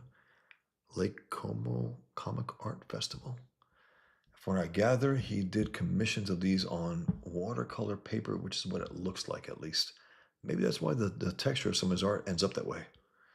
Like that watercolor bumps. Look at those eyes on the Joker. I wish we could see the whole thing there, but that's all I got. Wolverine. Huh. Interesting hair. Death. Gray wash. Fantastic. Excuse me. Yeah, it's a damn good drawing. Just really, really good. And again, the texture on the t-shirt, the line work, the belt, look at that. Great face. Very nice. Art says, I prefer me some Frank Cho, knows how to draw the ladies. He definitely does, man. I got a book on that also. I think it makes the legs a little too big for my taste. But besides that, he does draw incredibly beautiful women. Look at this, guys. That's a hell of a drawing. I think that was from, I think, Jupiter's Legacy. I think. Look at that. There's something very present about his art.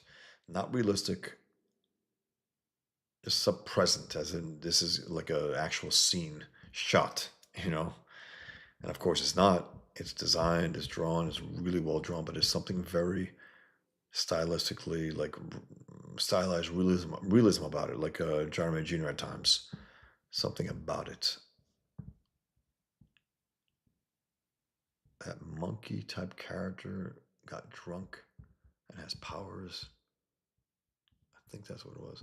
You know, you look close, you see all this, guys. You see all these letters and numbers and the bricks on that wall back there, the stone,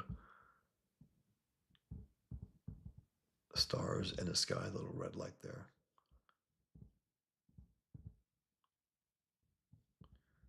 Damn good. I think this was Zorn, if I remember correctly, guys, during the X-Men run.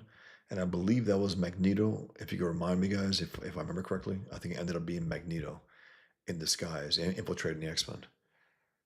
Um, Trevor Nielsen Cho likes chunky chicks. He's a short Asian man after all. That's right. That's right. Yeah, he gave thick legs to some of those women. Again, way too thick, especially for some of those superwomen. It's like that doesn't quite work. Thick legs for women who are supposed to be in great shape. Hmm. I got two death threats today on X Night. I um I reported them. Hopefully they do something about it. I just don't tolerate that shit anymore. I used to almost laugh at him, but it's like, yeah, it's just getting tired, man. Uh,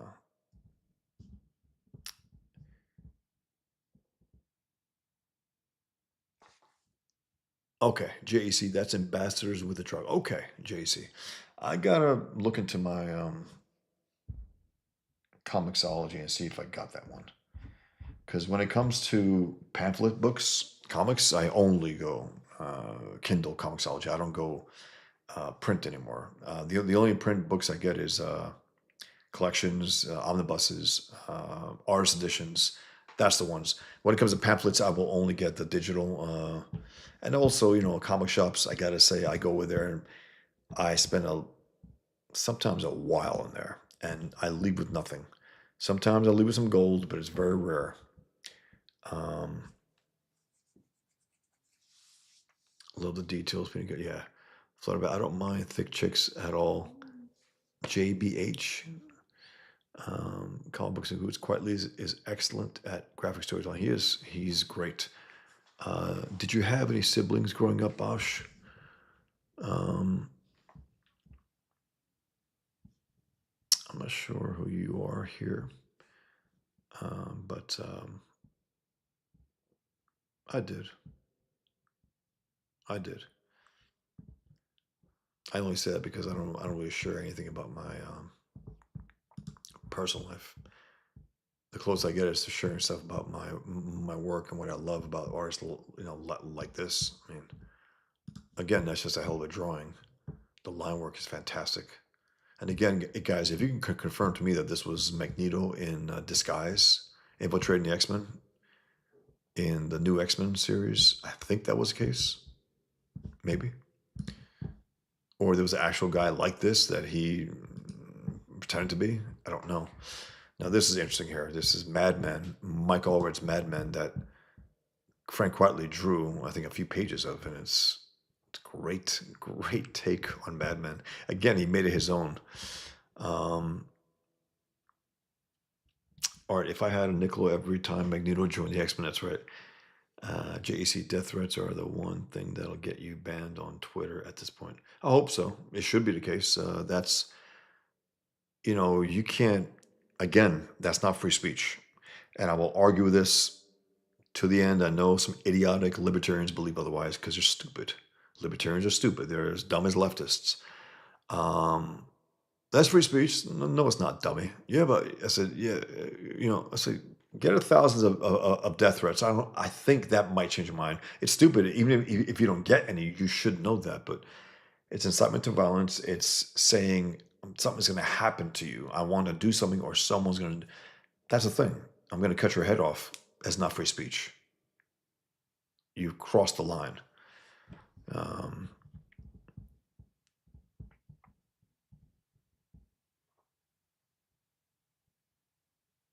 Thanks, Mikey. Appreciate it. Yeah, guys, if you could back Pigman, I'm gonna make my pitch also later. Sexy Texy says, sorry, Bosh, I thought Twitter chat wouldn't get through. I don't know what you mean. Sorry, Sexy Texy. JC says, these days I mostly just buy collections. Yeah, all my old floppy issues just sit in boxes, never look at them. I look at collected books I'll flip through. I was looking through some of them a little while back. The Green Arrow with Chuck Dixon and Rodolfo DiMaggio. They were really good guys. I mean, Rodolfo DiMaggio is a hell of an artist. You got him. It's like you have a cross between a little Kelly, a little Johnny May Jr., a little Toth in there. And of course, it's still all him, but that's just the only thing that comes to mind. That kind of realistic, hell of a drawing, great storyteller, great anatomy, that quality that he has, the three dimensionality, really, really good stuff for Rodolfo DiMaggio. He ended up doing a lot of Marvel work for movies and stuff, which is like, I guess it pays well and all that, but god damn it, I want to see this guy make comics. Um, okay, yep, this guy is making it. Thanks, Trevor. Um, Flutterbass says, anyone who threatens somebody's life online doesn't have the balls to do it in real life. They're cowards, and that's why they threaten behind the safety of the interweb. Yep, yep, absolutely right. By the way, guys, I don't know if you know, someone posted something. Tim Pool was on with Adam something. I don't know his name. He's an asshole, a real dumb leftist who's a lying rat. And Tim Pool got really pissed off at some stuff he was saying, and basically Tim Pool called him out and goes, you wouldn't, bro, you wouldn't make jokes about Islam. And he was like, he started to laugh nervously because he wouldn't. There's nothing funny to say about it. That's a lie. Islam is ludicrous outside of its murder. You know, it's like it's a comic. It's a comics feast that they can feast on it. Anyway, so Adam Conover, and then someone said, "Hey," I said, "Hey, you know, great. And would you have me on?" I might have mentioned to you guys a few days ago. If I did, sorry, but I might be getting on, so that'll be good. Talk about free speech and whatever else Tim wants to talk about. Um, that would be good. And his booker said, "Well, we'll have you on. I'll book you with the next week or two. We'll see. That would be very good for me for Comicsgate. We'll see for free speech, really." And it seems like Tim Pool. I don't know if he's learned his stuff, but he brings up the Quran. He brings up the Hadith. It's a deep cut there. It's not your typical pundit talking about those things and challenging someone to mock Islam, to bring up the fact that, as he put it in the show about Muhammad, I think he said banging a 9-year-old or fucking a 9-year-old, so something like that. That's free speech.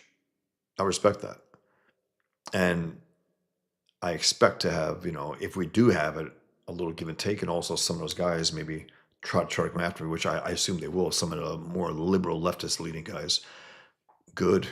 I'll just, go back and forth. We'll see what comes out of it. But that could be interesting. Could be very interesting. So we'll see. And again, his booker shared something of mine, an interview that I did, and she's best friends with the woman behind the organization that interviewed me in the 10th anniversary of the Garland attack. So it's just a small world, man. It's amazing. She followed me. I followed her. So we will see. I'd love to go on to a bigger platform, get out there and just introduce myself to a new audience, potentially.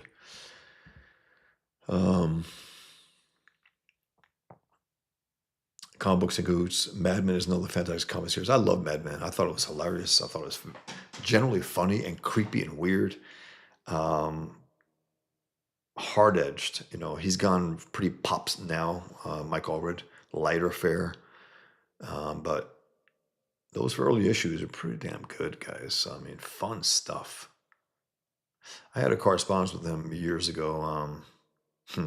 It was after Garland, and he was very defensive. I remember he was. I don't know what it was. He was in his own way trying to say that he appreciated what I was doing, but that he can't get on board and whatever, something. I was like, you don't have to. I'm not asking you to, but I said, I like your stuff. Here's a drawing I did of Madman. I did a drawing of Madman years ago, and I liked the way it came out and shared it with him. And then there's, of course, the best drawing of Madman, I think, is the Toth one that he did for one of his trading cards. It was so damn good. It was unbelievable. So damn good. Let me see if I could find it, and I'll pull it up here. Give me 1 second, guys.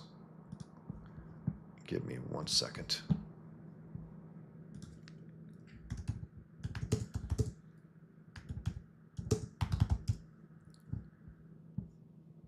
He did 2 images, Toth. But look at this one. Oh my God, I love it. Let me try to pull it up here. Let me see if I could.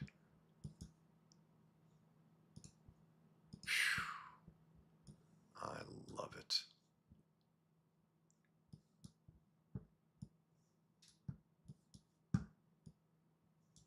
To me, this is the best drawing of Madman. It truly is. Look at this. I love that. It retains the whole quirkiness of Mike Allred's Madman, and look at that.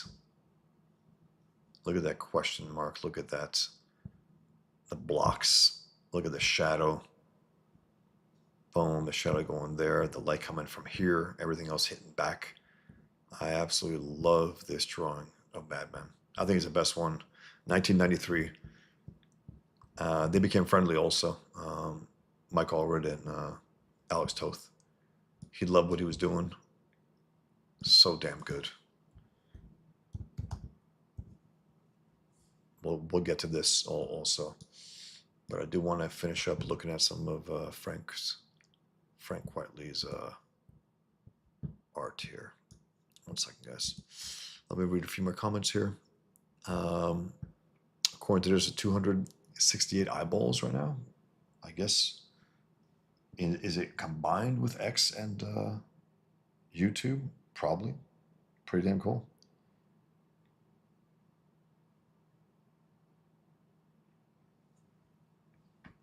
Yeah, so let me read a few more guys here.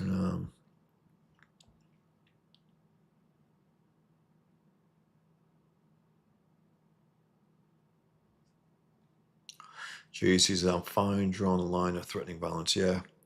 I mean, that's the thing, once they tell you they want to rape you and murder you, it's like you're not dealing with civilized people. You're not dealing with people who could handle anything.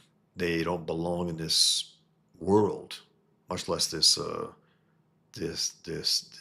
culture of ours. They want to murder you over cartoons. They're unfit in a civilized world. They're not.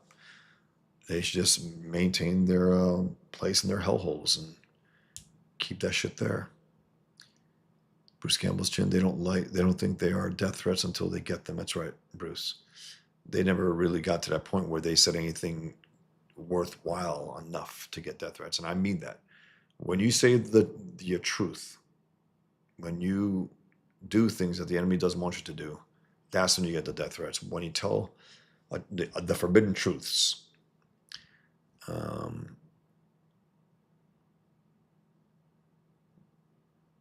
Damn, Madman would be perfect for him. Super quirky, absolutely. And you could tell here, he brings that. I mean, look at this. Look at his quality. And it's interesting. This is part of the whole deal here, making it look like it was being drawn and published this way. I believe this is a published version of it. I'm often aware that I'm part of something bigger, and I can almost see my place in the grand design, and that there's someone or something out there like I don't like to use the word creator, but lately I'm more aware than usual of that source. And now, like right now, it feels different. I feel different. Look at that. That's a great drawing of Madman. It channels Mike Allred while being its own thing. That's the ideal way, I think, to draw people's characters. Look at that. Even the couches.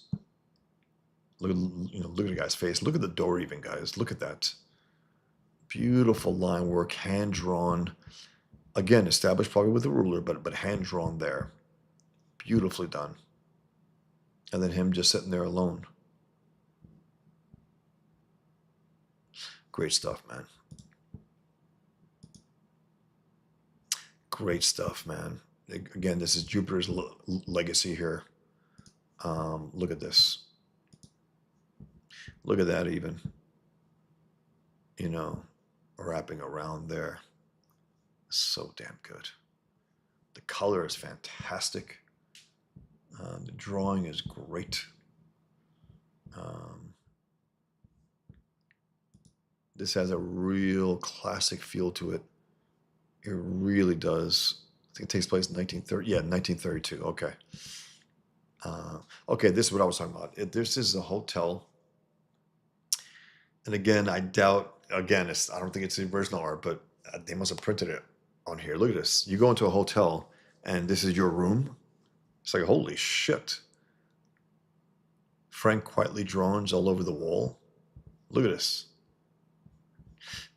Wouldn't that be amazing? I mean, that'll be amazing. Who wouldn't want that? Even if you're not a comic book fan. You know, look at these drawings, man. Look at the women, how beautiful they are, and look at all these figures, fat, skinny, black, white, Asian. Anything goes. I mean, look at this. It's so damn good. And that's it, guys. Damn it. That's it. That sucks. I wanted to look at more. But that's what it is. Let's just leave it at this. Let this be in the background for now. Excuse me.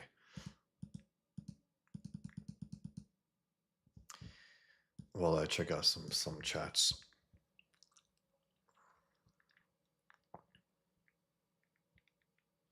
Mikey Getz says, no, that was bullshit, Bosch. Grant Morrison made the character in Marvel retcon to not pay the artist and writer.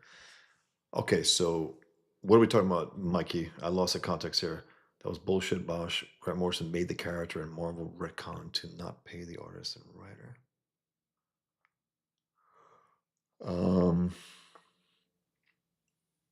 Was that Zorn or are you talking about someone else, Mikey? Let me know. Sexy Texy stared viewing thinking it was a Twitter-only stream. That's fine. Sexy Texy, totally fine. If what you're saying is, I don't care. I want as many eyeballs as I can. I mean, I unfortunately don't have the Facebook, also included, which I used to have. I have 12,000 followers in there, but I can't access my account. I can't. They logged me out. I try to log back in. I can't do it. That sucks. I can't promote my current campaign, Pigman, to my Facebook followers. Why? I don't know.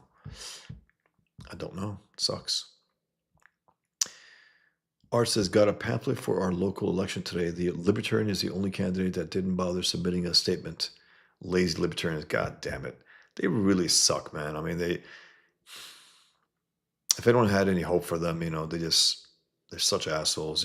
They lean left on so many things. They're stupid on free speech. Again, I've been told repeatedly by a number of them, death threats are free speech. It's like, yeah, no dummies. No.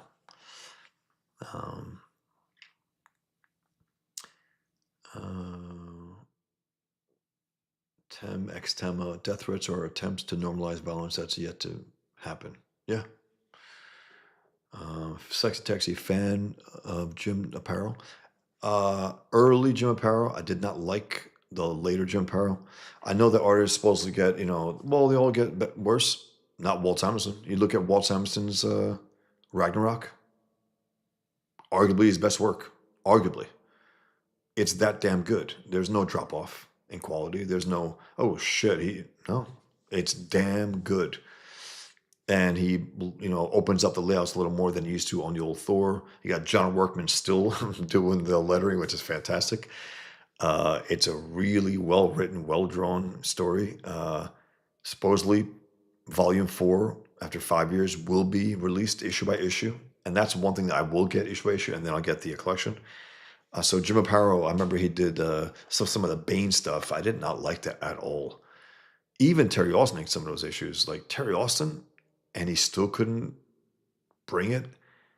Very stiff, very, I don't know, profiles or straight shots. And no, I like the more organic version of Jim Aparo when he was, I guess, trying to do his best. Neil Adams. Um, I preferred even his old Batman to some of the Neil Adams stuff, but not later Jim Aparo. I did not like that at all. Some of the Outsiders was good by Jim Aparo, but the Batman stuff in the '90s, early '90s, I think early '90s, not good. JEC Adam ruins everything. Yes, Adam Conover. Sexy Texy. I can't really stand Tim Pool, but I'd watch if you were on.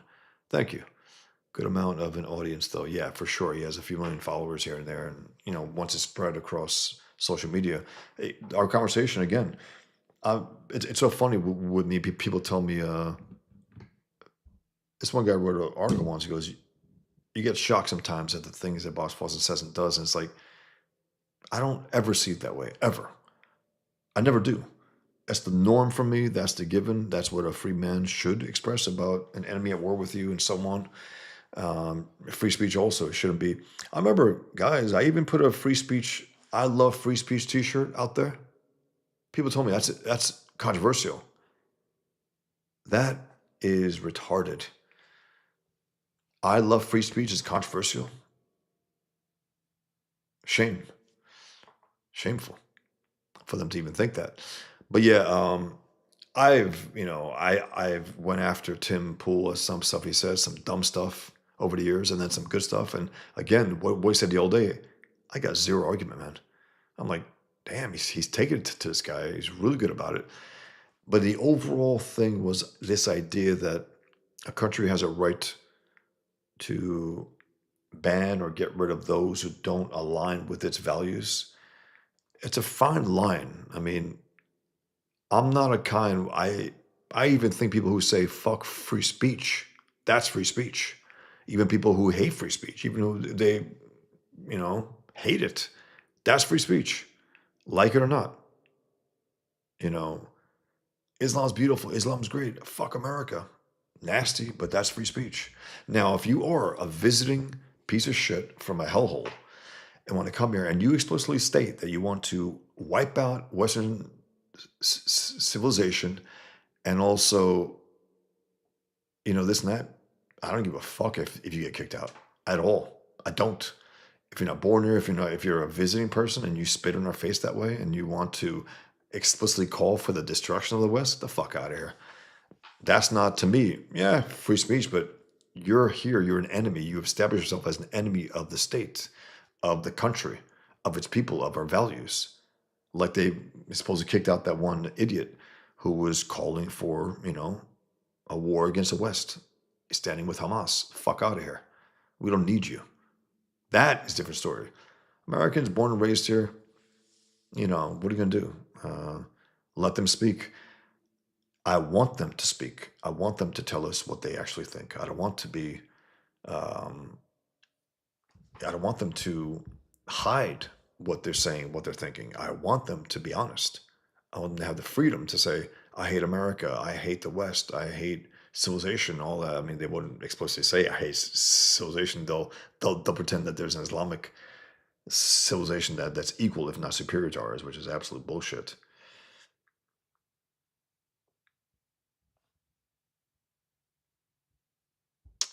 This is interesting. I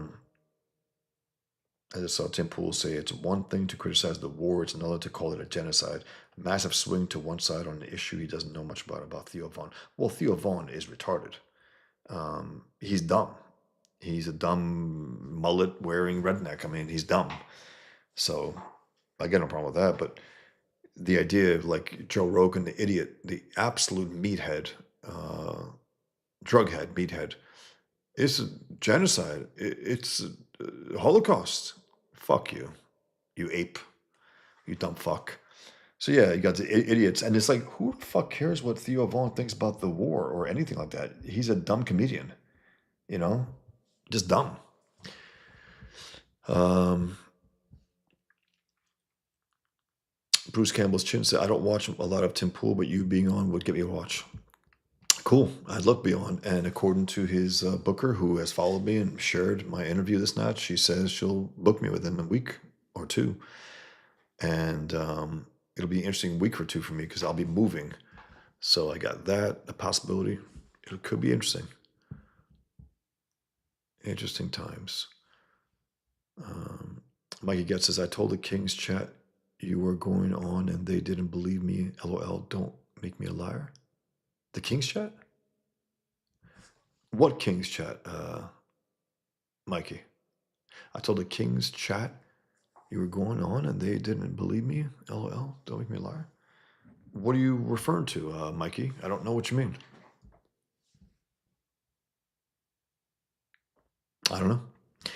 JC says usually the CG guys Tim Pool has flown in end up on the Pop Culture Crisis show. Was EVS on the Tim Pool's proper podcast? He was, JEC. And that's what this will be as well. It's the Culture War podcast that Tim Pool does. It's not the Pop Culture Crisis one. It'll be the, at least she said the Culture War one, yeah. So uh, Ethan was on with Tim Pool, not on, and then he was also on with Pop Culture Crisis. But I'd rather go on with Tim Pool. It seems like about the issue of free speech. He's been dead on about it, and I'm like, good. But again, we will probably disagree about certain things, and which is good. It always makes good conversation when you don't agree with everything. So I would like that. I don't expect anyone to agree with everything that I have to say.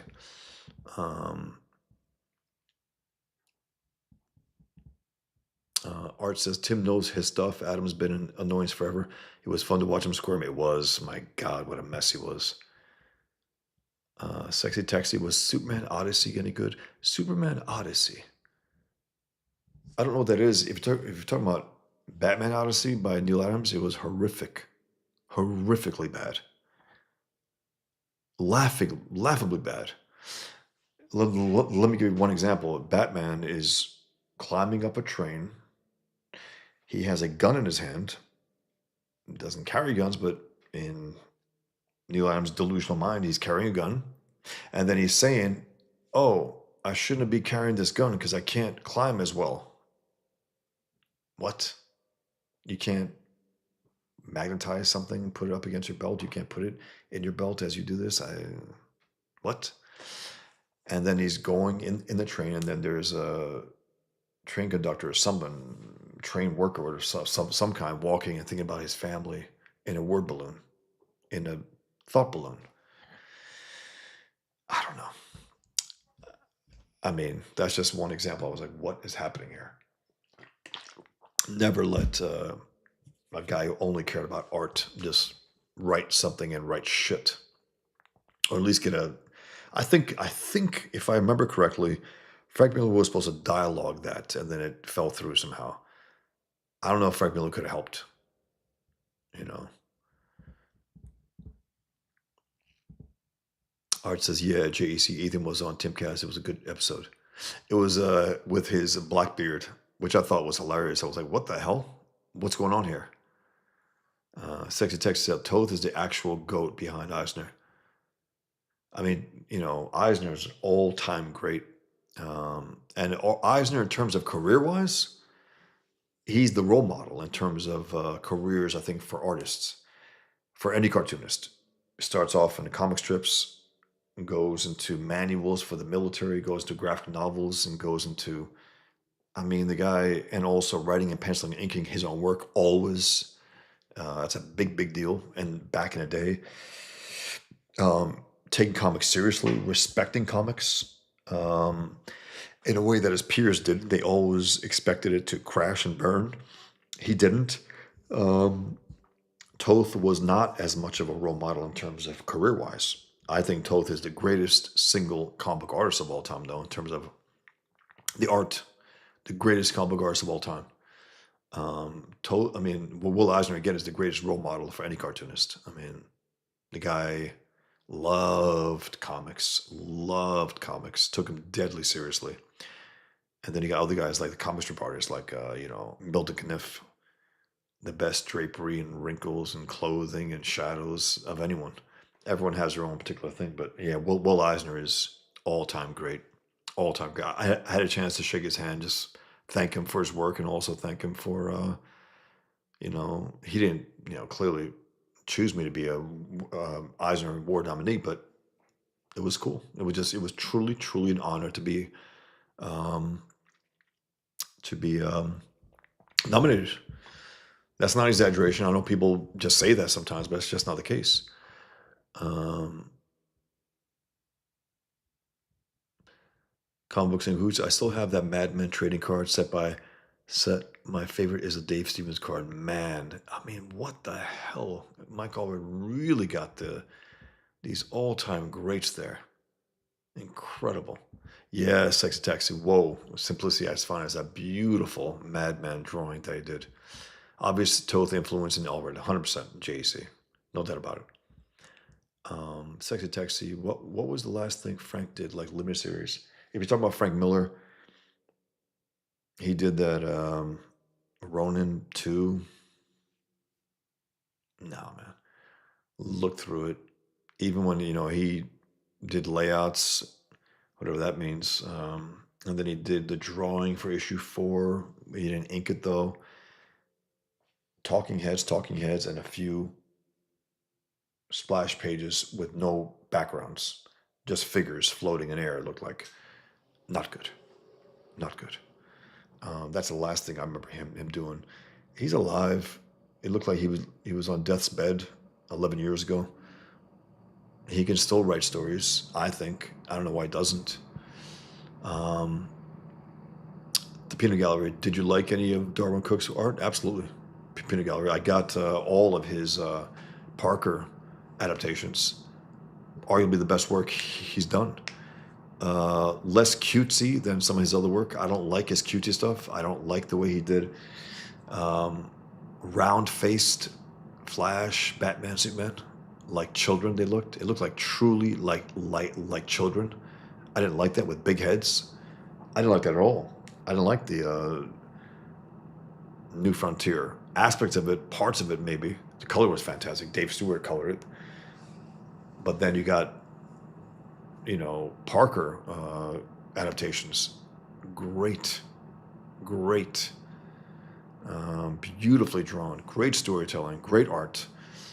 Great color, like tones. Each I think story had like orange tones, and then one had blue, and so on throughout the whole thing. And I have the two hardcover absolute editions. If that's, I don't think they're called absolute, but they're beautiful. So yes, when he was at his best, when he was a little more mature, fantastic. And I had a little, I hated something that they said years ago, and he was in Boston and talking about one of his dream projects, and he mentioned the Fountainhead, adapting Ayn Rand's Fountainhead, and he said he wants to see like a big coffee table book, and then he called her, yeah, she's a bitch, but and the audience chuckled. It's like, you're a bitch, Darwin. You're a bitch. You're saying that's your dream project, and you call the woman who created your dream project, the actual original source material, a bitch? Pissed me off. Publicly let him have it, I mean, I didn't know him personally, but things like that is just stupid. It's just, from his perspective, it's dumb. Why would he insult the woman who wrote this story that he wants to do as a dream project to adapt? Dumb. But the guy was a hell of an artist, and it's tragic what happened to him. Just tragic. Cancer and died. Terrible. And according to some of the kings, he was on the right side. I mean, he was maybe Comicsgate material in the end. Maybe he was. Um, and he did it all: wrote, penciled, inked, lettered. I think he even painted, colored. So the guy was a great talent, no doubt about it. And it's tragic what happened. And also, I was pissed off at him about the about the red thing. But those Parker adaptations are great. Mikey Getz says everyone who reads the New Frontier and Batman Ego loves Darwin. Yeah, I don't like New Frontier. I didn't like the ending where you got the words of a goddamn politician, like his final say. It's like he's a fucking politician, JFK. Who gives a fuck what he says? Darwin. It's like, so he's a politician who had a speechwriter who wrote that. That's a worth putting at the end of your comic? No, not at all. And there were elements that I liked. Some of the opening stuff, the different generations. He drew Wonder Woman like a real Amazon, taller than Superman. I'm not crazy about that. I'm not. Again, he made Batman with a small face, like a child with the long ears. Weird looking, man. Cutesy. I don't like his cutesy stuff. I don't like the way he made women in a lot of ways look a little contemptuous of them, I think. Never made like a real mature looking woman. The closest he got, I think, was Selena Kyle, Catwoman, which was a good run. And Mike Allred, actually, speaking of Mike Allred, inked that 4-issue series that he penciled. I think Ed Brubaker wrote it. I think Darwin Cook just penciled it, and Mike Allred inked it. Interesting look. Interesting look. It wasn't as rough as Darwin's Cook's usual because Mike Allred has a nicer, like a roundish ink line, a brushwork. Flutterbat says, in a sane world, these psychopaths would be in asylums living in padded rooms like all leftist Nazis. Absolutely. They don't belong in civilization. They can't hack it. The Peanut Gallery says, I had a Dharma Cook illustration book. That's how I became aware of him. Great artist. Great artist. Mikey Getz says, the new X-Men run that turned out to be Magneto. He was a good original character for us. You're right. Sexy, that's tough, to be honest. I know it's a way to promote, but FB is really censored for the slightest things. Yeah. Temma says, man, I really want to read comic books again soon. Hey, there's some good stuff out there. I mean, you can't get the old stuff, get the new stuff if you have to. I mean, Comicsgate stuff, and also, the Titan books, Conan, when Roberto Della Torre draws it. Roberto Della Torre, maybe. But when he draws it, it's great comics. Great comics. Daredevil, Cold Day in Hell. It's good. I don't know. Comicsgate, that's about it, really. Classical Liberal Warrior. Hey, Classical Liberal Warrior. The world of comics is intricate but fascinating. It is. It is fascinating. I do have this story idea in mind of the villains and heroes of the comic book industry at one point. I would love to write about that. Sexy Texty, Walt has been working on that Thor Ragnarok piece for a couple of months. Looks great. It does look great. Again, there's no draw off. There's no fall off. It's great stuff. As great as anything he's done. Mikey Getz says to Xtema, you're not an addict like me. You can back Pigman here. Thanks, Mikey. Appreciate it. Sexy Texy, what is hate speech compared to free speech? There's no such thing as hate speech. It's a bullshit term created by enemies of free speech to try to criminalize certain speech that they don't like, that they hate. Hate speech, quote unquote, bullshit term, is speech that they hate and they want to criminalize. That's what hate speech is. There is no such thing. It's like this. It's like saying, hate speech. Okay, then if there's hate speech, then there's love speech, right? No, it's just speech you love and speech you hate. It's just, that's it. That's all it is. It's a way for the enemies of free speech to try to get a stranglehold on speech and try to dictate what is hateful and what is not. There's no such thing. You cursing someone out, cursing someone out, you curse them right back. That's not hate speech.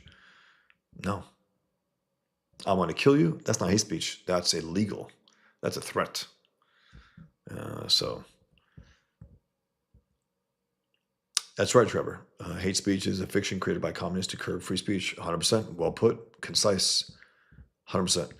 Flutterbass says, I got banned from a freaking video game forum one time for posting All Lives Matter after some asshat was posting BLM all over a thread. Mod said it was controversial. Sick. Sick stuff, man. Absolute bullshit.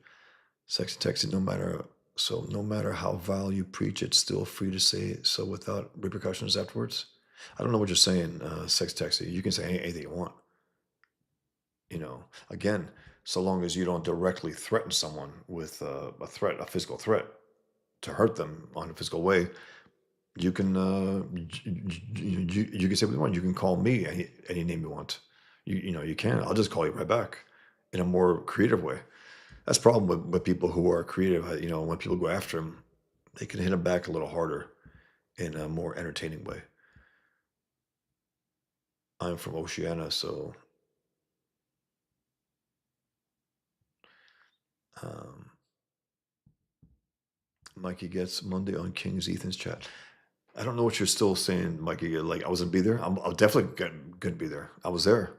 You know, I try to make it every week. It's fun. Classical Liberal Warrior says maybe Pigman can spread his wings and take on communist China and fascist Russia. Maybe, but I think he was made to fight jihad. He has a family. He wants to end jihad. That's his goal. However ambitious that is, that's his goal. End jihad and go back home. Live happily ever after with his family, with his growing children. But there's a point where he doesn't see them for a few years. That's tough.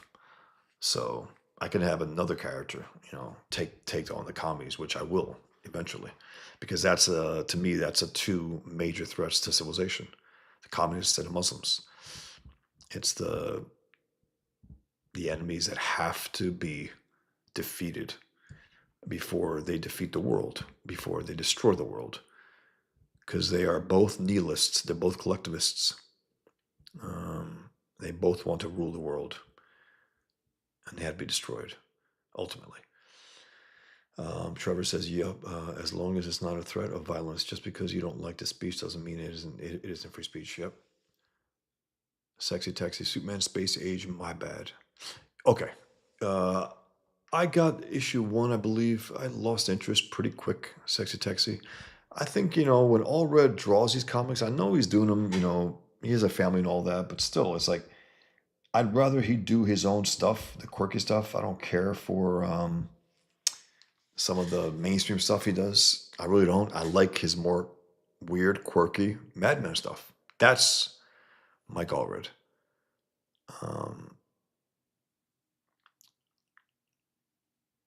Sex Texas. Honestly, Trevor, from where I'm from, if you say some hateful shit, you'll hot cop a smack in the face. Yeah, but that's assault, Sex Taxi. Words are not assault. Physically hitting someone over words, that's assault. That should be illegal. And, it doesn't matter if people do that, it's illegal. JEC says Neil Adams put his Hollow Earth theory into that Batman Odyssey book, LOL. I think I was a nut, man. He really was. I remember seeing him at the conventions. Him yapping away. I was like, I'm not sure if I like this guy. I mean, I'm not even crazy about his art. I'm one of those who is not impressed with his art the way others are. The all-time great, never to me is he on that level with Kirby and Ditko and Basima and Toth and Ramirez, and he's just not. He's not there. He brought a very cold, advertising, slightly realistic, busy work to it. Weird poses. I remember Ethan was even talking about it. It's true. His legs, the legs of the Green Lantern, well, you see his butt. It's like, I don't want to see Hal Jordan's ass in my face on the page. It's just weird.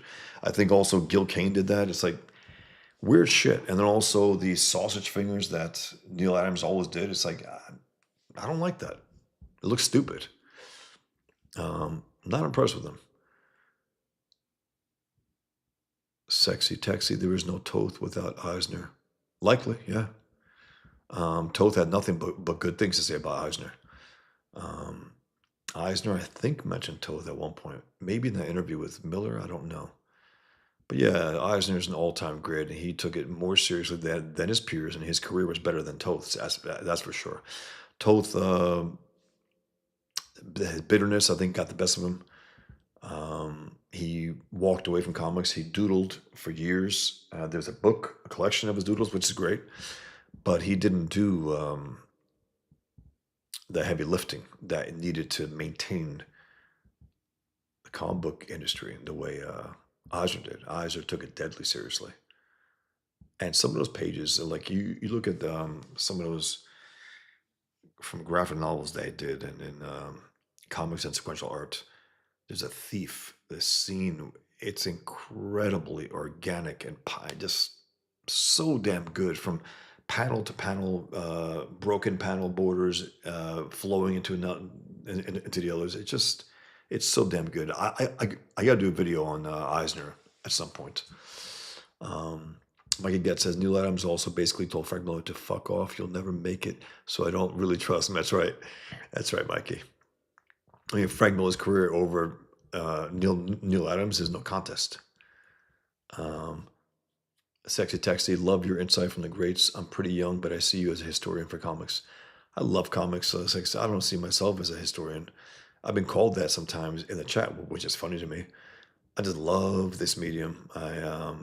I try to find out, you know, who made it happen. I mean, you got those, again, Milton Caniff and Noel Sickles, and you got Roy Crane. I mean, look at his comics. Look at his comic strips. From him burst out Milton Caniff and Noel Sickles in the comic strip, and then Toth from that. And Toth was the only one of those three who actually went into comic books, not just comic strips. He didn't do comic strips. He did a run on Aquila, I think, for a little while. Toth, something called Aquila. A flying guy with wings, I think. But Toth brought it to next level. Toth holds Noel Sickles as his greatest, what he thinks is the greatest. Toth's better than Sickles. He is. He surpassed him.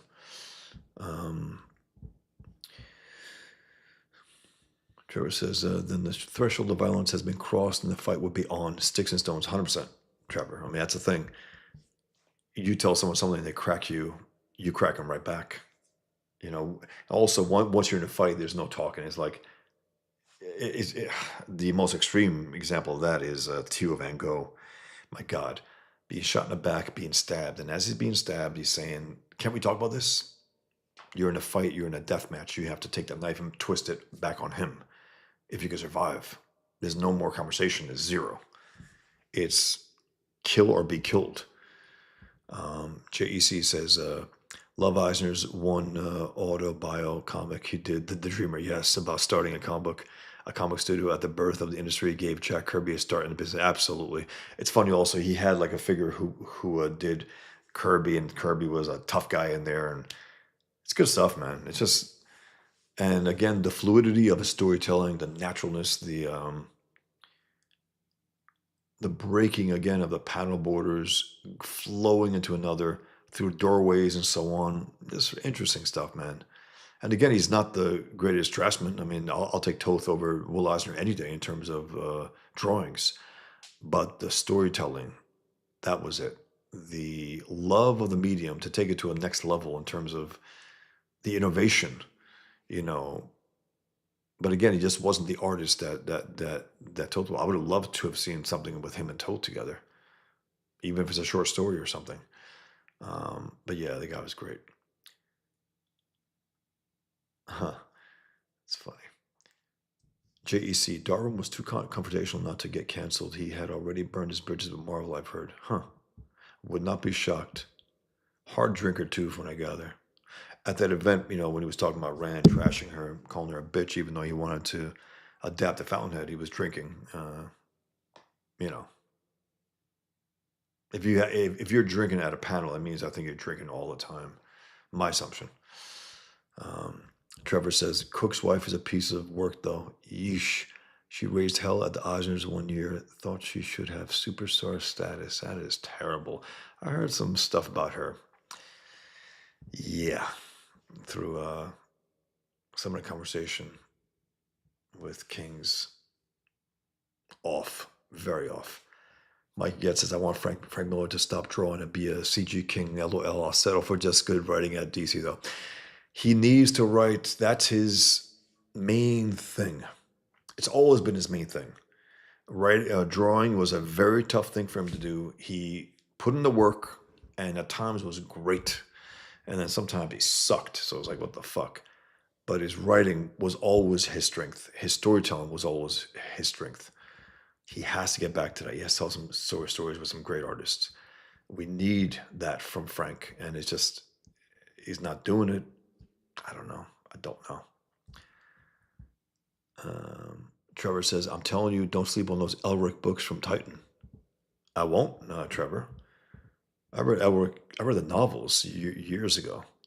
You talking about the albino protagonist in there? Tell Mike Stemma, I'm eyeing on a new Battle Beast comic. Don't know what that is. Sexy Taxi, thoughts on Ron Garney's DD run? Loved it. Rough. Penciled and inked it all, which is great. Garney's always been great. Always been great. And when he inks stuff, he's even better. Loved his Silver Surfer. He owed it. You know, he was clearly inspired by Mobius's Silver Surfer. 1 second, guys. I got to do something quick. It's okay. I want to stand up. Okay, good. I got it. Great. His Silver Surfer was fantastic. Inked by Bob Wyachek. I love that. Early Garney Daredevil fill-in.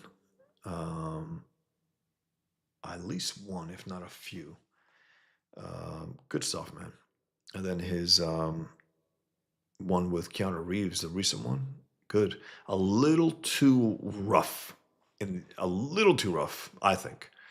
I want to bring it back a little, you know, not to slick it up. That's not my thing. I love, you know, the rough, but a little too sketchy is what I'm saying. But man, he's a great draftsman and a great storyteller. He's very good. JAC, I liked his Zombie book already did for Vertigo. Well, I liked it also. I got a few of those. It was good. Sexy Taxi, Deadass. I only bought the first issue too. Trevor, Neil Adams slowly taught himself how not to draw. Hilarious. And it's true. I mean, there was something not good about all that stuff. Sexy Taxi, Toth is the only one who caught my eye the most. Well, to me, he's just the greatest. He really is. In terms of the finished art, the innovation, the style with which he chose to draw with, the differences in ink lines and what the tools he used, and so on and so on, always innovating. You look at some of those eerie and creepy stories they did. I mean, fantastic. The Peanut Gallery, loved Ditko and his character, Mr. A. I love the concept more than the execution, Peanut Gallery. I love the idea of a ruthless, morally ruthless hero letting bad guys die when they put themselves in those positions. But the execution was tough, man. Tough to read some of those. Some were better than others, but the idea, again, was good. JEC says, I think Neil Adams' early stuff is good. When he gets to the 80s, his attention was split with his continuity studio doing commercial work, letting his assistants do the finishes and all this stuff. Yeah, there was that. It was a lack of quality control there. I mean, his early stuff was clearly better than his older stuff. That's for sure. No doubt about it. Sexy Taxi, you go into great detail and depth. I appreciate it. Thanks. Appreciate it. Make comic books great again. Hey, why does Steranko hate Eisner and a thief? I met Steranko twice, and both times he bashed Eisner and accused him of stealing. I have no idea about that, but if you can find out, let me know. Make comics great again. That's an interesting nugget there. I like Steranko's attitude. And some of those, designs that he used to make was pretty wild, man. Back in the day, in the Shield comics they did. Mikey gets F around and find out everyone should be raised. If someone hits you, to hit back. I got in trouble as a kid with a girl smacking me, not by my parents though. Well, yeah, that's the thing. Sexy Texas, did you like DK3 more than DK2? That's for sure. There were elements in there that were good. It was Miller, you know, if he, they say he co-wrote it. I don't know how much he co-wrote in there, but better comic than DK2, that's for sure. Um, Kubert was trying to channel Miller, did a pretty good job of it. Elements in there were good, um, about the Kryptonians, and also the some interesting stuff, man. The way it ended up, also interesting stuff. So yeah, pretty good. Bruce Campbell's Chin. I second the Elric graphic novels. Very cool. Eduardo Rizzo has some good moments, no doubt about it. Sex Trek, Taxi. Some things better than others. The Batman stuff was pretty good. I love the way he drew Batman's ears and also the bigness they drew him with. Trevor says, "Yeah, the Elric series that Titan is currently publishing is beautifully done." Okay, I gotta check it out. Berserker, yes, make comic books great again. Yes, Berserker, that Ron Garney draws, and that was a concept I think by Keanu Reeves, which they're going to turn into a movie. Good, might as well. An immortal character. Sexy Taxi Mobius is great. I found the Batman drawing he done the other day. Yeah, he's great. I remember being at a convention years ago and trying to show my art off and get some work, and Mobius was there. And you got Rob Liefeld there with a line that goes, and you got Mobius there, and it was almost nobody there. It was sad because Mobius is, I can't say 10 times the artist, he's 100 times the artist that Rob Liefeld is. No matter what some of the Kings say, Rob Liefeld is horrific, a horrific artist.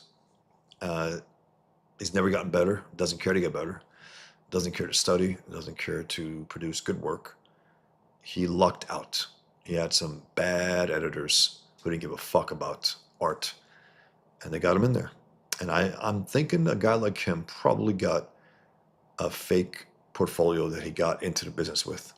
That's what I'm thinking. And he got some decent inkers. Carl Kessel inked him, Dan Green inked him for an X-Men comic. And then when he inked his own stuff, he realized, oh, this guy's horrific. So it was sad to see, but again, more lines on the page, more lines at the convention. That's what some of these guys thought, I believe. That's why they overloaded with lines, chicken scratch lines. Um, make comic books great again. I would love to meet him. Garney's fantastic. He is fantastic. I mean, a very energetic artist, a very strong artist, a strong storyteller. A little early in the day, a little Romita Jr. You could tell there's something there from Romita Jr. as well. Sexy Taxi, do you think Jeff Johns' Mad Ghost will go far? I don't know. Um, I love what Gary Frank was doing. I think I lost interest in that some of those series, but I got to get back into it. Um, good stuff though. I mean, from what I remember, there's just this thing about, I don't know, man. You put yourself a little too thin when you're writing all these series at once. I don't know. I don't know if the quality control can be there. And again, I know people say like, well, writing's easy. Like John Byrne, writing's easy. That's why no one really remembers you writing too much, John. You know, you did it too easy. Some of the stuff's good, but overall, as a writer, no all-time great stories. Nothing can go up there. You look at Watchmen and Dark Knight. There's no Man of Steel next to it. No, the Man of Steel is a forgotten thing at that time, in terms of putting them in, on the same boat. Absolutely not. Um, Sexy Taxi. I love Toth's inks. Pretty magical. The best finished work I think of any of these artists. He cared about how the final look of his pencils, of his inks, of his finished art looked on the page. He really, really cared. Mad Ghost surprised me. It's good. Is that one of the comics, Mikey, or is it the overall series like that Jeff Johns is doing? Say, who do you like the most from it, Mikey? Sorry, guys, I'm reading people's. Sexy Taxi. Dark Knight 2 looks so good in black and white, in my opinion. I don't know. I haven't seen it in black and white. I know that they have it in black and white. The color was horrific that Lynn Varley did. She was, I don't know what she was doing. She was like trying to be experimental. Don't be experimental on our time. It's like Radiohead sometimes. They make these experimental albums like, okay, guys, but they're experiments. They're not finished products. They're not the finished work. Do experiments on your own time and then the, do the end result of that experiment as an album. Don't release experiments. That's what Lynn Varley was doing there. She released an experiment. Not good. Terrible. JEC, I have it on good authority that Darwin thought Marvel had ripped off some of his ideas. He pitched them, so he dumped a pitcher of beer over Axel Alonso's head. Never worked for them again now. I love that. I love hearing that. Axel Alonso was a piece of shit communist. Piece of shit communist. He's the guy who basically, Joe Quesada loved what he saw from Table for One, my first graphic novel. I was sending it out there in 2002, and he loved the "I walk through the crowded room, not a soul in sight" image that I had. He goes, "Love it. You got more?" I said, "I got 81 pages. Send it, send it." I said, "Absolutely." Very excited. Sent it to him. He got sick, really sick. He was out of the office. It got in the hands of Axel Alonso, who 100% threw it in the garbage. Never heard back. I'm not saying, I don't know if Marvel would have done anything with Table for One, but they may have given me work based on it. It's possible. Possible. So that guy's a piece of shit. And I'd love to hear that. That's great. Goddamn commie. Where is he now, guys? Where's Axel Alonso now? Huh? The former editor-in-chief of Marvel, who brought in Miss Marvel, all that bullshit. Where is he, that communist? Ugh. Trevor Nielsen, Edward Rizzo has a Western right now. It's painted really good. He paints the thing without line work, without the black and white line work, Trevor? Mikey Getz, Jeff's one of my favorite writers. I'm not crazy about the artist, but it works for the story. Dialogue is always great. Cool.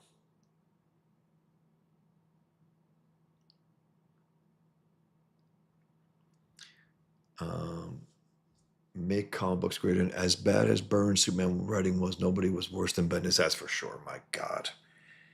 Ugh. I remember they tried to pull a Kirby is here, like a DC, like a big thing, like Bendis is here. No, Bendis sucks. He always sucked. He's like, to me, he's the Rob Liefeld of writing comics. That's how bad he was, you know. Um,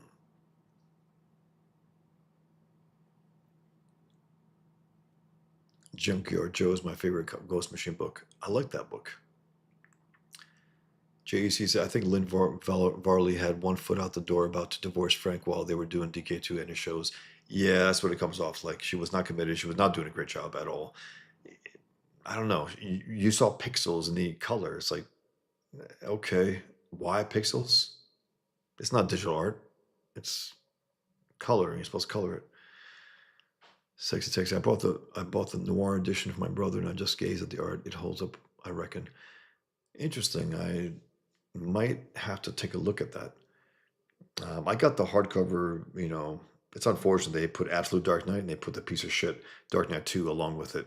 I just wanted the Absolute Dark Knight, but they slapped on the horrific sequel. So I don't know. I don't like the art. The story sucked too, so I don't know. But the first issue, though, I will say I got roped in. I definitely did. Then I went back and looked at the art. I was like, oof, okay. And then it got worse and worse with each next two volumes. Mikey gets, I want to read Doomsday Clock so bad, but I'm scared about them fucking with Watchmen, LOL. Yeah. Jeff Johns has his own ideas, and no. The art by Gary Frank, great. Great. That's all I'll say. Sexy Taxi, Joe Quesada brand in the worst generation of editors actually despicable. He brought in, yeah. I think you're right. I think he brought in some of the worst. I think you're right. He also put the stupid lettering where it was regular text, a small case. Like, this is comics. He goes, yeah, but New York Times does it. Dummy. That's New York Times. It's a newspaper. This is comics. It looks better with with all caps. It just looks better. And also no one can smoke now because my father died of smoking. It's like, okay, stupid. Yeah. Um, Make comic books rated. And Doomsday Clock was a fun story, but don't get your hopes up for Watchmen lore. I don't know if it was that fun. Make comic books great again. It was a chore at times, and also you put in some unnecessary gay stuff with that actor in there. I don't know what the hell he was going on about there. I just don't. Maybe as a gay friend, I don't know. It's like, okay, what does that have to do with this story? Nothing. Um, Bendis always sucked. Absolutely, no doubt about it. Comic Books and Who says Darwin Cook's stolen project ended up being that Avengers that Bruce Timm ended up doing. It was Darwin's bitch. The one that Roger Stern and him did, the Avengers 1.5, 1.5. Huh. Bendis is coming. Yeah.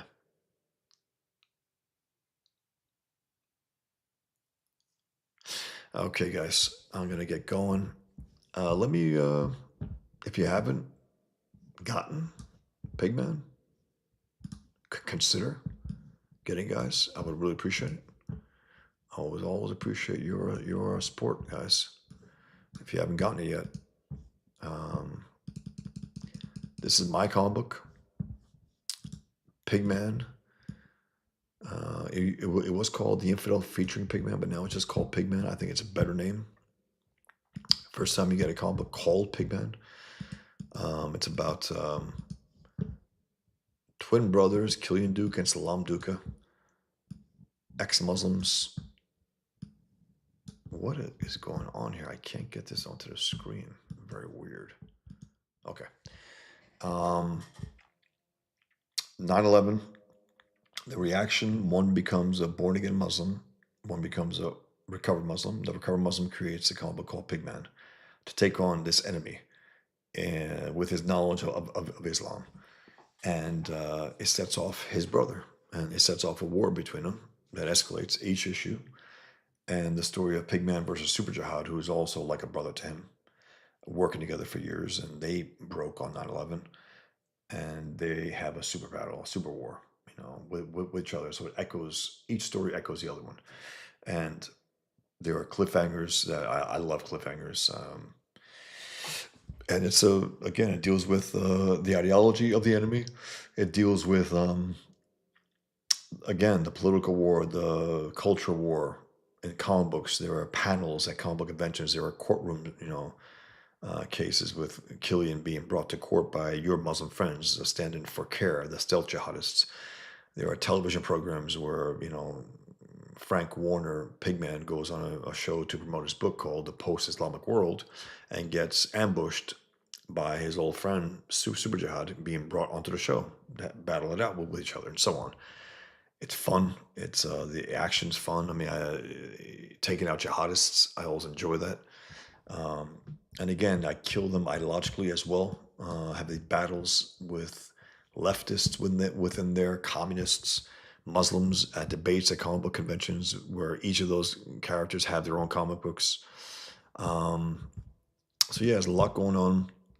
I have a 9-page preview here, guys. 9-page preview that you can see. I got 5 different covers. I have a number of rewards here.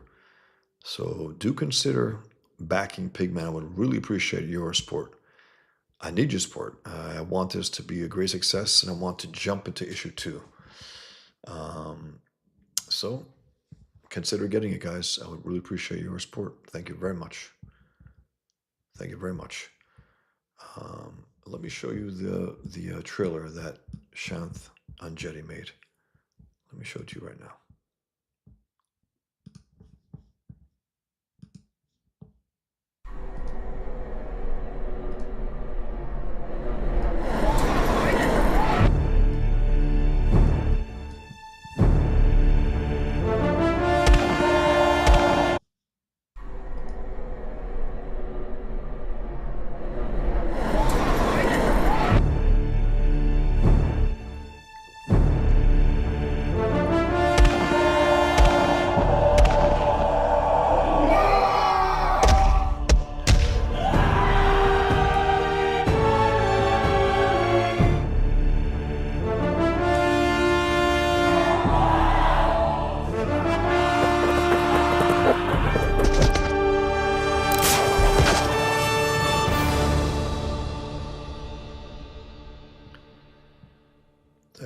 look, guys. Appreciate it.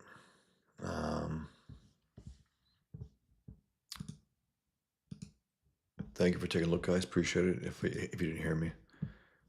So yeah, do consider back in Pigman. I would really appreciate your support, guys. Thank you very much. Um, if you haven't gotten it, I don't know what you're waiting for. Check it out, man. It's something that I will say is nothing else like it out there. I will say that. Also, I'll be getting my Muhammad flip book. I hope at least by next week. Um, I got the proof. It worked beautifully. Put in my order. Added some more orders. It's a flip book with Pigman and Muhammad. Muhammad on the run. So check it out. And also, if you're interested, I'm down to only three more of my recreations of my Winning Muhammad cartoon. It's the cartoon that I won in 2015. 350 different entries across the world, and they chose mine, which was an incredible honor. Um, and this is it. You can't draw me. That's why I draw you. This cartoon has become more, well known than me. I'm the artist who drew who won that Muhammad cartoon contest. That's my name to some people, which is fine by me because it just tells you that this thing transcended. You know, it's a free speech become synonymous with a free speech, which is awesome. I got three left, guys. I'm down to three. So if you're interested, get it. It's $500. It's expensive, but almost died for this. So at the event, two jihadists came to kill us, got their heads blown off.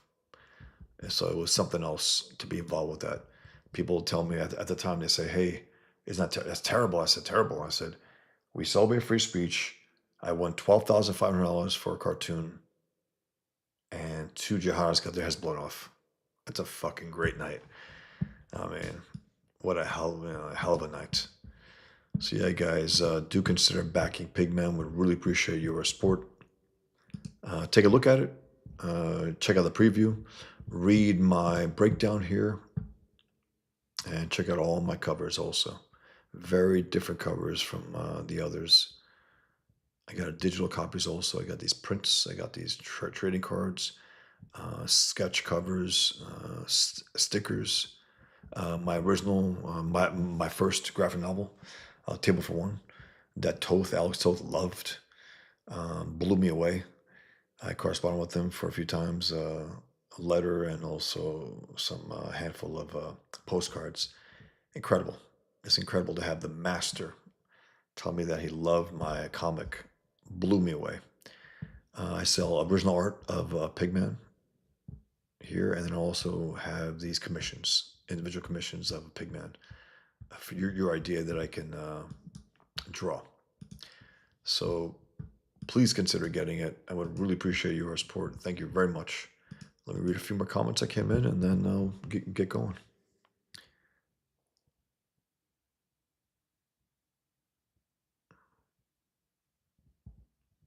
Cheers, Sexy Texy.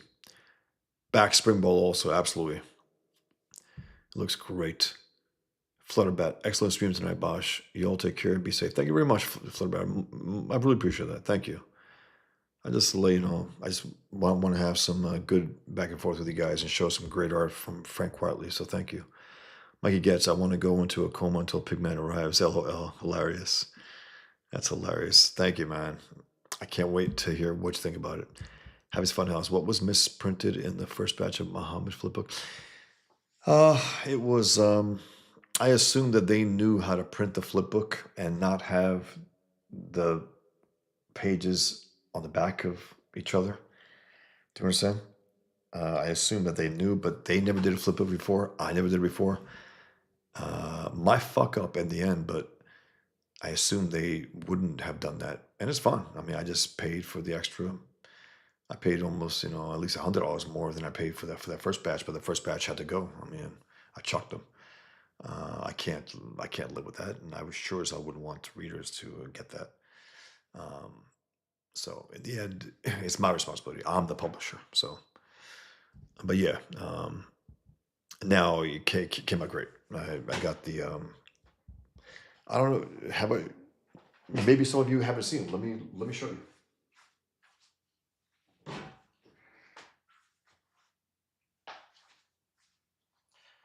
If you haven't seen the flip book, here's my proof copy, and I've been flipping it so much that it got a little warped.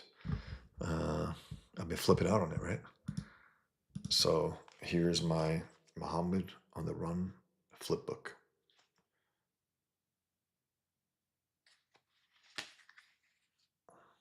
This is it, 4x4, and originally it was 2.5x4, but I couldn't get a printer. I could not get a printer. My old printer said no for whatever reason. They were under new ownership. I thought it was for a content issue, and then I went to some other printers. A few got back to me. No, some never got back to me. And then I went back to my old printer. I said, "Look," and they said, "Okay, we'll do it, but 4x4." So I didn't want to change the pages, if you notice. So I put it black on top, black on bottom, and it gives it a little more idea that it's like a letterbox movie style. So here's a little taste. Ugh, I gotta get this right. Excuse me. Okay, that's all. So order them at my store, boschfawcett.com, guys. It'll be something that there's nothing else like it in the world. It's not an exaggeration. This is a truly unique thing. It's not just hype. There's nothing like this out there. Nothing. So check it out, guys. And if you guys want to offer me anything for my original art from the Kings show, let me know. Let me know, guys. This. I think there'll be an auction coming up soon, but if you want to get them before then, let me know. I'm enjoying, doing these things. So, yes, there is a PDF only for international. No. I mean, Sexy Taxi. It's you got print also for international. It's just expensive. It is expensive, but you can get print. But the only reason why I made the digital available is for people who don't want to spend as much as that. It's more for the shipping than it is for the comic. That's not good. Comic Books and Hoots, always good to spend time talking comics with you, Bosch. Appreciate it, Comic Books and Hoots. Thank you very much. That's an understandable say. Yeah, it's but it worked out. So guys, thank you very much. Thank you for being here as always. Always appreciate your give and take. You guys take care. Do back Pigman if you haven't. I would really appreciate your support. Thank you very much, man. I want to get to a bigger number, that's for sure. I want to get more backers. I want to get more interest. And I'm hoping and thinking that once I get it out there, I think people, once they read it, I think there'll be a lot more interest for issue two. So I hope that that's the case. And I'll get an extra batch of issues so I can sell them on my store after. Um, Sexy Taxi, does FMC get the fund for shipping? Get the fund for shipping? They get a small percentage of. They don't charge as much as the other ones charge. That's for sure. I know that. So there's that. It's very good. I've had no problems with Fun My Comic. People said I could have got more numbers if I did the old ones, maybe, but I know that they won't knock me off here, and they share my stuff. They share my links to a Pigman. So Mikey Getz says Bendis needs to go away. I liked his Daredevil, and Jessica Jones ruined Superman. I didn't like his Daredevil. I thought he was boring as fuck. That's what I thought. But guys, take care. Be well. Until next time. Cheers.